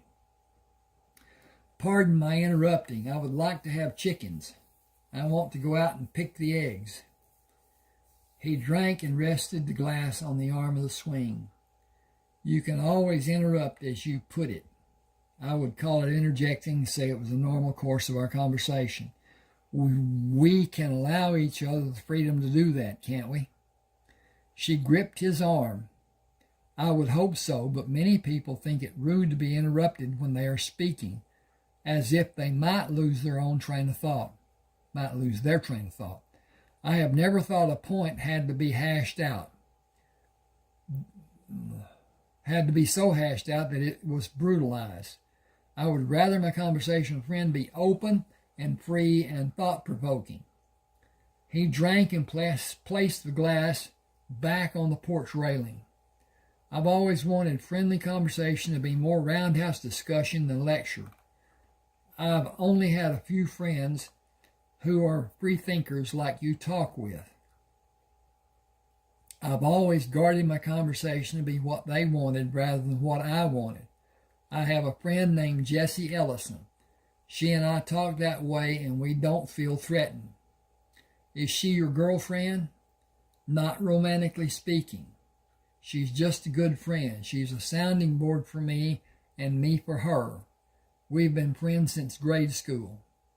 He took a deep breath. I'm nearing the end of my marriage. It's been a miserable process so far. I think the only reason she is still here is to try to salvage whatever possessions she can. There isn't very much to keep, but I think it is hard for her to let go. I stopped hoping for anything short of just getting out a long time ago. Have you ever been through anything like I'm doing? Heavens, no. That will never happen to me. I have been in relationships, but it's always been where I could tell him it was time for him to leave. I live on my own terms. I know what you were headed for, and I want no part of that scene. She pushed Eric's arm and laughed. My way or the highway. It has always been that way until now. My way isn't true here. It's Uncle Ray's way. He stipulated in his will that I can never sell this farm. I can't rent it to someone. I am required to either manage the work on it or turn it over to someone who will, and I must maintain a residence here. Only one person can sell it, and that is 12 years from now. I don't have a clue who that person is. I first thought it was a woman, and he held a flame for. He hated the tangles of a relationship, so I ruled that possibility out. It must be some needy person, and Uncle Ray believed that person would have something different in their lives in a few years. Excuse me a second. Okay. Yep, doing well. She looked out into the dark night. Anyway, I will have some money if I allow it to produce. I can't do that by myself. Some people have been feeding the livestock and milking the cows, but that is about to end. The boy is going to school, and his family has been helping to have money for his tuition. They will finish today. I started to say tomorrow, but it's after midnight. I haven't talked to anyone like this in a long time. He put the empty glass on the porch railing. It has been nice. Yes, it has been nice, but it's getting late for me. I have been up since 5 o'clock. Uncle Ray's newfangled electric radio is set to go off at 5 in the morning. I did everything I could except hit it with a hammer to get it to shut off. I stopped it. I got to change the setup here. Where is it? Okay. I stopped it by pulling the plug from the wall socket. Could you look at it for me? He took the glass from railing and held it out to her. If you could give me just a few minutes. I have a cramp and I need to exercise to relieve it. He stood and turned away from her, leaning his weight against the banister with his hands extended.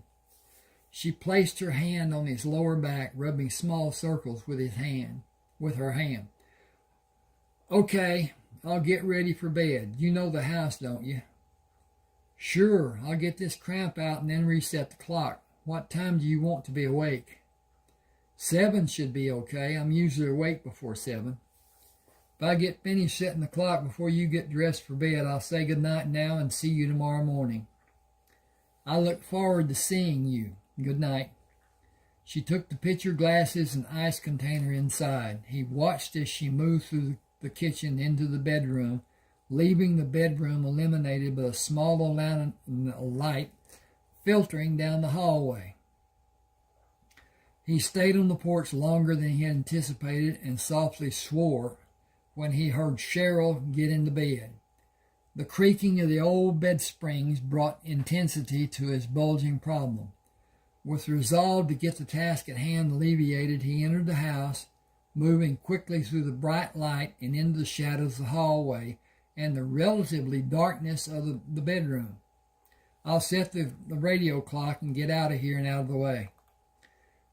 Oh, you will never be in the way anywhere on this place. I suppose you aren't aware that Uncle Ray considered leaving this all to you. Why would you joke like that? It isn't a joke. I'm totally serious. Consider some relevant facts. Who came running every time Uncle Ray needed something? Who fixed every problem he had with everything mechanical? Who found him with his hand under the tractor tire when it rolled back on him and stopped? He was drunk as a rabid skunk, and I was too. Nobody aside from me knows it, but you probably saved his life. After you got the tractor moved, he went to the day clinic and got pills which stopped his heart from racing. If you had not found him, he thought he would have died. More than everything we can talk about that you have done for him, the friend you have been to him, is the love he had for you. I only knew we were friends. Please sit here on the bed. I can't see your face. He grimaced as the iron springs protested his weight. His half erection became full again, and he wondered if his testicles were going to explode. He had not been sexually active in such a long time, and their ache was intense. Memories of high school when he and Kay would get each other excited until he had difficulty walking prompted him to ask, would it be all right if I just lie back a little while and see if this cramp will go away? I'll lay with my head to your feet and leave my feet on the floor. It is really beginning to hurt. Naturally you can. Can I do anything for you? Honestly? It can never be any other way between us. I know, but honestly, it's hard to rule the day in my life, and to have you be so close to me and be beautiful, exciting, and sensual woman that you are has been pure agony for me all evening. I've had the greatest erection of my life, and I can't get it to go down. You pushed your breast into my arm when we were sitting on the swing and popped up like a periscope on a nuclear submarine. It's been looking for a target all evening. I am an old woman. What does that have to do with an erection? Do you think I'm perverted because you do you do such wonderful things to me? I am old enough to be your mother. A young man like you shouldn't even look at a woman as old as I am. And he certainly shouldn't have erotic thoughts. You should be repulsed.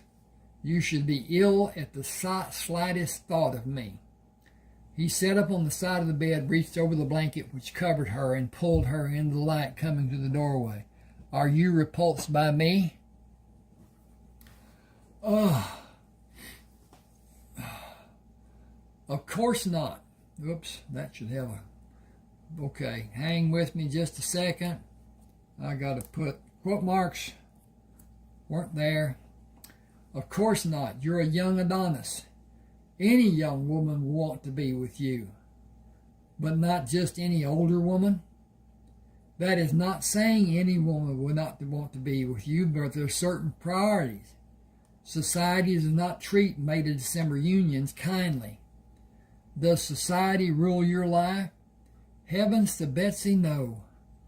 Mine neither. I march to whatever drummer I like. I have been close to death so many times in my life. I am going to live my life in whatever manner I'm able to choose. It may be dictated to me when this or that is out of the realm of possibility, but you aren't if you allow it. I'm going to change this and put that back there. It may be dictated to me when this or that, okay, whatever. Then what would you do? Oh, wait a minute. If I wasn't married, I would lean over and kiss you right now. Then what would you do? Are you teasing me or simply making light of me? Neither one. I am merely wondering what you do or do not know. Know about what? Sex and sexual responses. I didn't know there was going to be a test. There is always a test, whether you know it or not. Someone is always judging you on any number of levels. For instance, and only to show the point I'm making about judgments. When you started up the lane, most people would have driven faster to go over the bumps in a shorter period than you did. You were then judged to be many things: patient, caring, intelligent or wise, experienced, diligent, perseverance. Should I continue? You made your point, but where does that include sexual knowledge? It does and it doesn't, but I was making the point of your being tested. The question of sexual knowledge or lack of knowledge is what would you do next that would be well received by your prey. She paused for effect. Yes, pray, because I have not exhibited any desire for you. Your kiss could be well received or send up a flag of warning. Then I could only wait to see what response I got from you. She put her hand on his arm. Would you jerk away from me if I sent a negative message, or will you jump at me like a waiting predator if I sent a message of acceptance? Or would you endeavor in either case to bring my response to a more favorable point by merely containing the kiss and make it many kisses, which are continuous and allow us to each build a base of desire? How much role would your tongue play? My tongue? You might have employed it. You may be right about my knowledge. I have no idea how my tongue could have been a part of our kissing. Haven't you ever kissed someone with your tongue? No, that's disgusting. On the other hand, it could be very pleasurable and very erotic. She paused. Enough of this. You're not going to do anything, so turn the light on and adjust the clock. Tell me about the man you're going to hire to work on the farm. He sat on the edge of the bed with his back to her, turned the switch of the lamp on the bedside table, and adjusted the clock. His name is Hector. It is a well-suited name for him. He is a Mexican national, here with a green card. The green band cannot come and get him and haul him away. He and a whole passel of Mexicans are living in the Walters' old house north of town. He hasn't been able to get work, and he's good with animals. I think he is a tireless worker, but we will have to see how much of my faith is warranted. It may be too much for him, and we may have to get another to help him. I'll bring him out in the morning. You can see if you want him to stay. I will merely tell him that I have a day of work for him, and we can go from there. I have worked him that way before. Do you trust him? I trust him to do the work he may be asked to do. I trust him to act as if he wants to keep the job and not do anything to jeopardize it. I trust him to keep his word to me. Would I trust him with a large amount of cash? Not if my life depended on it, because he will send every penny he possibly can to his family in Mexico. He will deserve much more than I'm going to pay him, but he has no sense of value about money. He never has had any. Oh, a few pesos, but nothing like we are able to make here in the States. Too much money, and he will think we are insane or outlandishly rich. Either way, he will not respect us, and before long he will hightail it out of here, and we will never get another Mexican to work for us. If he asks for money, tell him you only use credit cards and have no cash. Don't leave even a penny out where he can see it. Help him stay honest by removing any temptation. He put the radio back on the nightstand, turned the light off, and moved in the direction of the door. Again, good night. I'll be out early in the morning with Hector and maybe some others to help. Can you fix breakfast for 3 or 4 hard-working men? I'd happily make you breakfast and for all the other help you may bring. Good night, and remember to keep your temper in check, because your sign can become extremely violent when provoked. A woman who called herself a psychic once told me my sign was prone to hurting people, physically. That is total rubbish. I control me, and no outside force can make me do what I have never done. See ya. Sleep well. He left the house intent on going to his truck, then decided he was not going to endure the lane again. Walking around the truck, he went to the building where the tractors were stored. Ray had a tractor for each job he might want. Eric wanted only 3 to do all the jobs, or even as few as 2. He started the farmall in and hooked the blade to the 3-point hitch, then reversed the blade, allowing him to back down the drive and keep the tractor on an even plane rather than the bumps he experienced earlier. Less than 20 minutes later, he was driving over a smooth gravel road. He turned onto the asphalt and drove to Merle and Clayton's house and entered without knocking. Both Merle and Clayton were watching television, wearing only blue jeans. Merle stood to get a beer. Where the hell you been all week, Trey? Want a beer? I'd kill for one. I'm going to crash here tonight and get up early. You two want to spend the day with me out at Ray's place? I got a part-time job. It is just keeping this summer. It is just helping this summer and into harvest in the beginning of next year. She only has a farm on a year-to-year basis. He looked at both Merle and Clayton for a response and continued. I'm going to swing by and get Hector in the morning. You could bring the horses. I need to check on the cows and try to get a handle on all that needs to be done. I might need your help keeping everything straight, and someone needs to go into Willoughby to do a beer run. Clayton waved his hand. No need. I took our kitty and stocked up with good beer and that shit you like. Do you want a good one or keep on with that horse piss you call beer? Merle held his beer as a salute to Clay.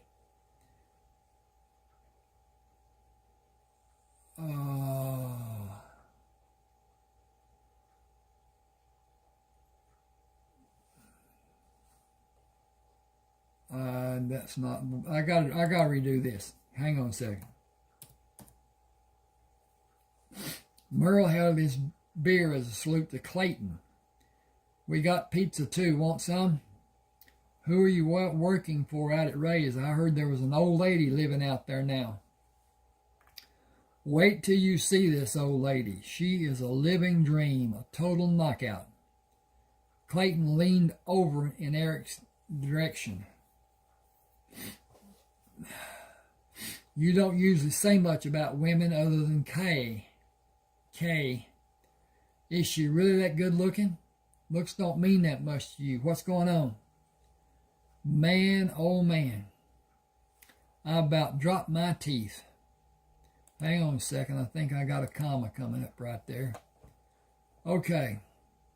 She's almost as pretty as Jessie, but Jessie is more classical in her looks. Cheryl is less refined, but she did something special for me.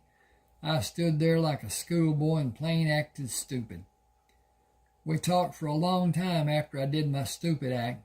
I really enjoyed her. Man, is she smart. She has a master's degree in business. He sat in the overstuffed recliner. She said she would cook breakfast for us. Have we got some stuff to take out there? I don't know how much she may have. I'd hate to get out there and not have enough. Merle handed him a bottle of beer and a large slice of pizza. Thanks. Want to come out with me? Merle twisted the cap off the beer as he sat down. You going to pay us, or is this another of your neighbor helping neighbor things? We'll have to wait and see. Anyway, what are you going to do besides sit here and get bored?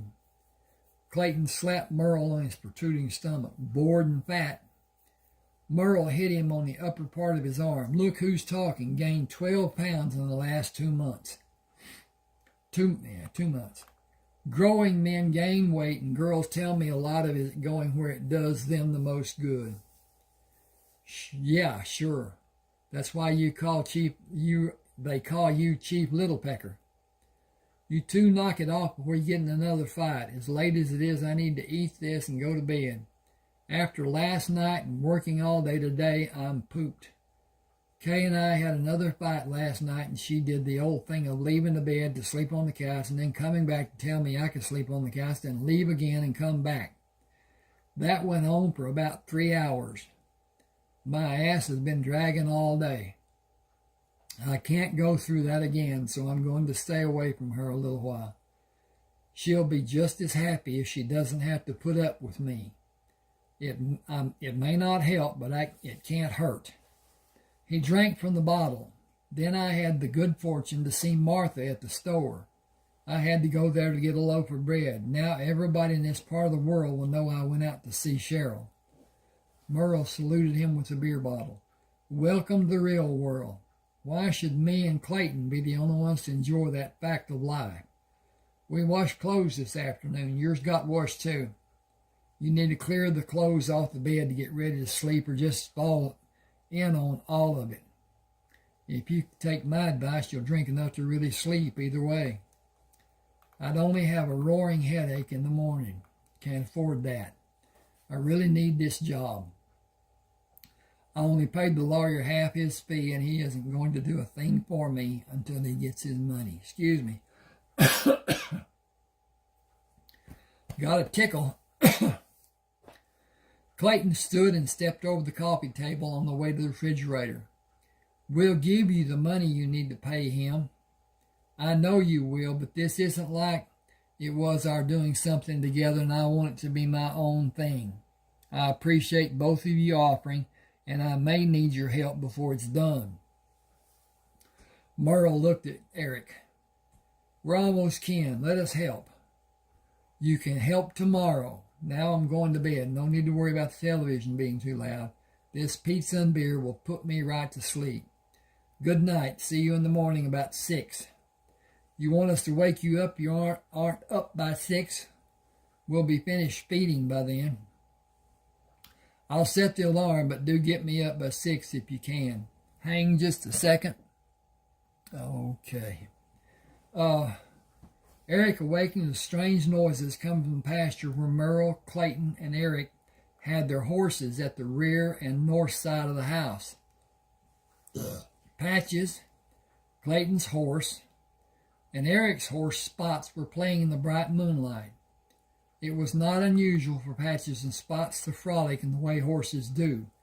Willie sometimes joined in the tussles, but the action was often too fast or too lively for his taste, and he usually stayed away from the mock battles. What was unusual about the play this morning was the low nickering and huffing which horses used to welcome each other. It was primarily Patches, with Spots and Willie joining him in a small scale. Patches was ecstatic, which is a most unusual occurrence for him, and more amazing, he was making noise to a dog as they ran. The dog was a shepherd mixed breed. Eric mumbled, "Big dog." He bent close to the window to see better. He must weigh around 120 or more. He watched as they moved from the nearest end of the pasture until they were out of sight. Turning the light on, he picked up the clock. 5:30 was earlier than he planned to start the day, but sleep would elude him as he contemplated what was to be done on the farm. He met Merle and Clayton as they were coming down the hall. "Early to start the morning, isn't it? I'll make coffee while you feed. Have you got anything to go in it?" Merle turned to go back down the hall to the bathroom. "I'll check the reservoir on the commode. If Mama found it, then we don't have anything." Clayton stopped and turned to face Eric. "This woman," I need to do some stuff here. Give me just a second. Dink. Okay. "This woman seems to have had quite an impact on you. She's old, isn't she?" "She was in her last year of college when I was born, but nobody has ever moved me like she did last night. I had a solid boner for more than 2 hours. Well, it went down a little until I saw her again in the bed." "She was in the bed and you didn't get any?" "I just met her last night. Let me tell you something that Merle and I have never told you before about women. We get laid more by being with you than any other time. We go to the VFW or Eagles or Moose, and you warm them up, and me and Merle cool them off." He put his hand on Trey's shoulder. "We tell them if they go to bed with us, we will tell you how good they are and get you to come to see them. And I guess that promise works. Give me a break. Are they all blonde?" Clayton continued, "You laugh all you like, but you better believe it works. And it works every time. It hasn't ever failed. Has it, Merle?" Merle handed Eric a bottle with water dripping from the bottle. "I wiped it down, but I missed a little." He shook the moisture from his hand. "No, really, Clayton isn't shitting you. One girl over at Sim's kept going on and on about you, and I told her we were best friends. I told her I'd put in a good word for her, and she just about screwed my socks off. Me and Clayton have been using it ever since. It hasn't ever failed, and I'm talking about some damn fine-looking women." He stopped and grinned. "The bad part is this one girl I was already doing saw you when we stopped at the store. It took more than an hour for me to get anything to happen." He squinted his eyes at Trey. "Honestly, you don't have a clue how many women think you are out of their league and won't even try. They just get starry-eyed and go sit in the corner. Personally, I like it that way. Then us less handsome men can get a little action. Eric, I need to change this. Yeah, hang with me just a second. I'm using tray there when I shouldn't. Okay. Eric looked perplexed. Fine friends you are, don't even tell a friend when he's wanted. Clayton moved his hand to grip the upper portion of Eric's arm. Honestly, do you think you might start something with Cheryl? If you do, me and Merle need to watch what we say. You never know how a woman will take even the smallest wisecrack or joke. Do we need to be careful? Eric shrugged. Let's just say for now that I would not be able to tell you no. Last night, I was in absolute heaven. Absolute hell, too. She's really easy to be with, but I don't know how she feels about me because she talks about her age difference. It's just too early to tell, so do watch what you say. We'll see how it plays out. As they moved into the kitchen, Eric went to the sink and looked out the window. The horses were not in sight. He started coffee while Merle and Clayton went out to feed. Considering the interaction between the animals which he had witnessed, he thought it would be best to tell no one. He didn't think anyone would believe him because Patches hates dogs. The whole town had been warned to keep their dogs away from him. He would do anything possible to catch one and kill it if nobody stopped him. Removing the top of the bottle, he laced the coffee with amber fluid. Slowly sipping, he drank the coffee. He found his hat and, without waiting for Merle and Clayton, left the house, placed the bottle in the glove box of his truck, and drove across town to locate Hector, who walked out of the house to meet Eric. ¿Cómo está, Eric? Muy bien, ¿es tú? Muy bien. You need work? Trabajo? Sí. Do you have trabajo today? Uno día. Es todo. One day, that's all. Want más. Need mucho dinero. Cuando mucho. Do you want to work today and eat? Comida mucho? Home cooking. If you do, shut up and get your sombrero. Vámonos para su casa. Eric was deep in planning the day and did not speak as they drove to the farm. As the truck turned in the lane leading to the house, Hector sat up straight from the slouched position he had been sitting in. Mr. Ray's ranchero, trabajo aquí. Miss Cheryl's farm, trabajo aquí. The work is here. Is that good for you? Muy bien. Hector like puerco. The puerco are about to have niños, baby pigs. Do you want to ayudo? Puercos? Sí, help mucho. Pero, fix, feed, lavos, how you say. Wash. Do you want Hector a judo puerco now? Maybe mañana. Today will be a cleaning day. This morning and afternoon milking cows. Vacas. There are only 12 that are milking now. There are going to be around 50 milking in a month or so. He saw the white top of the Woods horse trailer in his rearview mirror.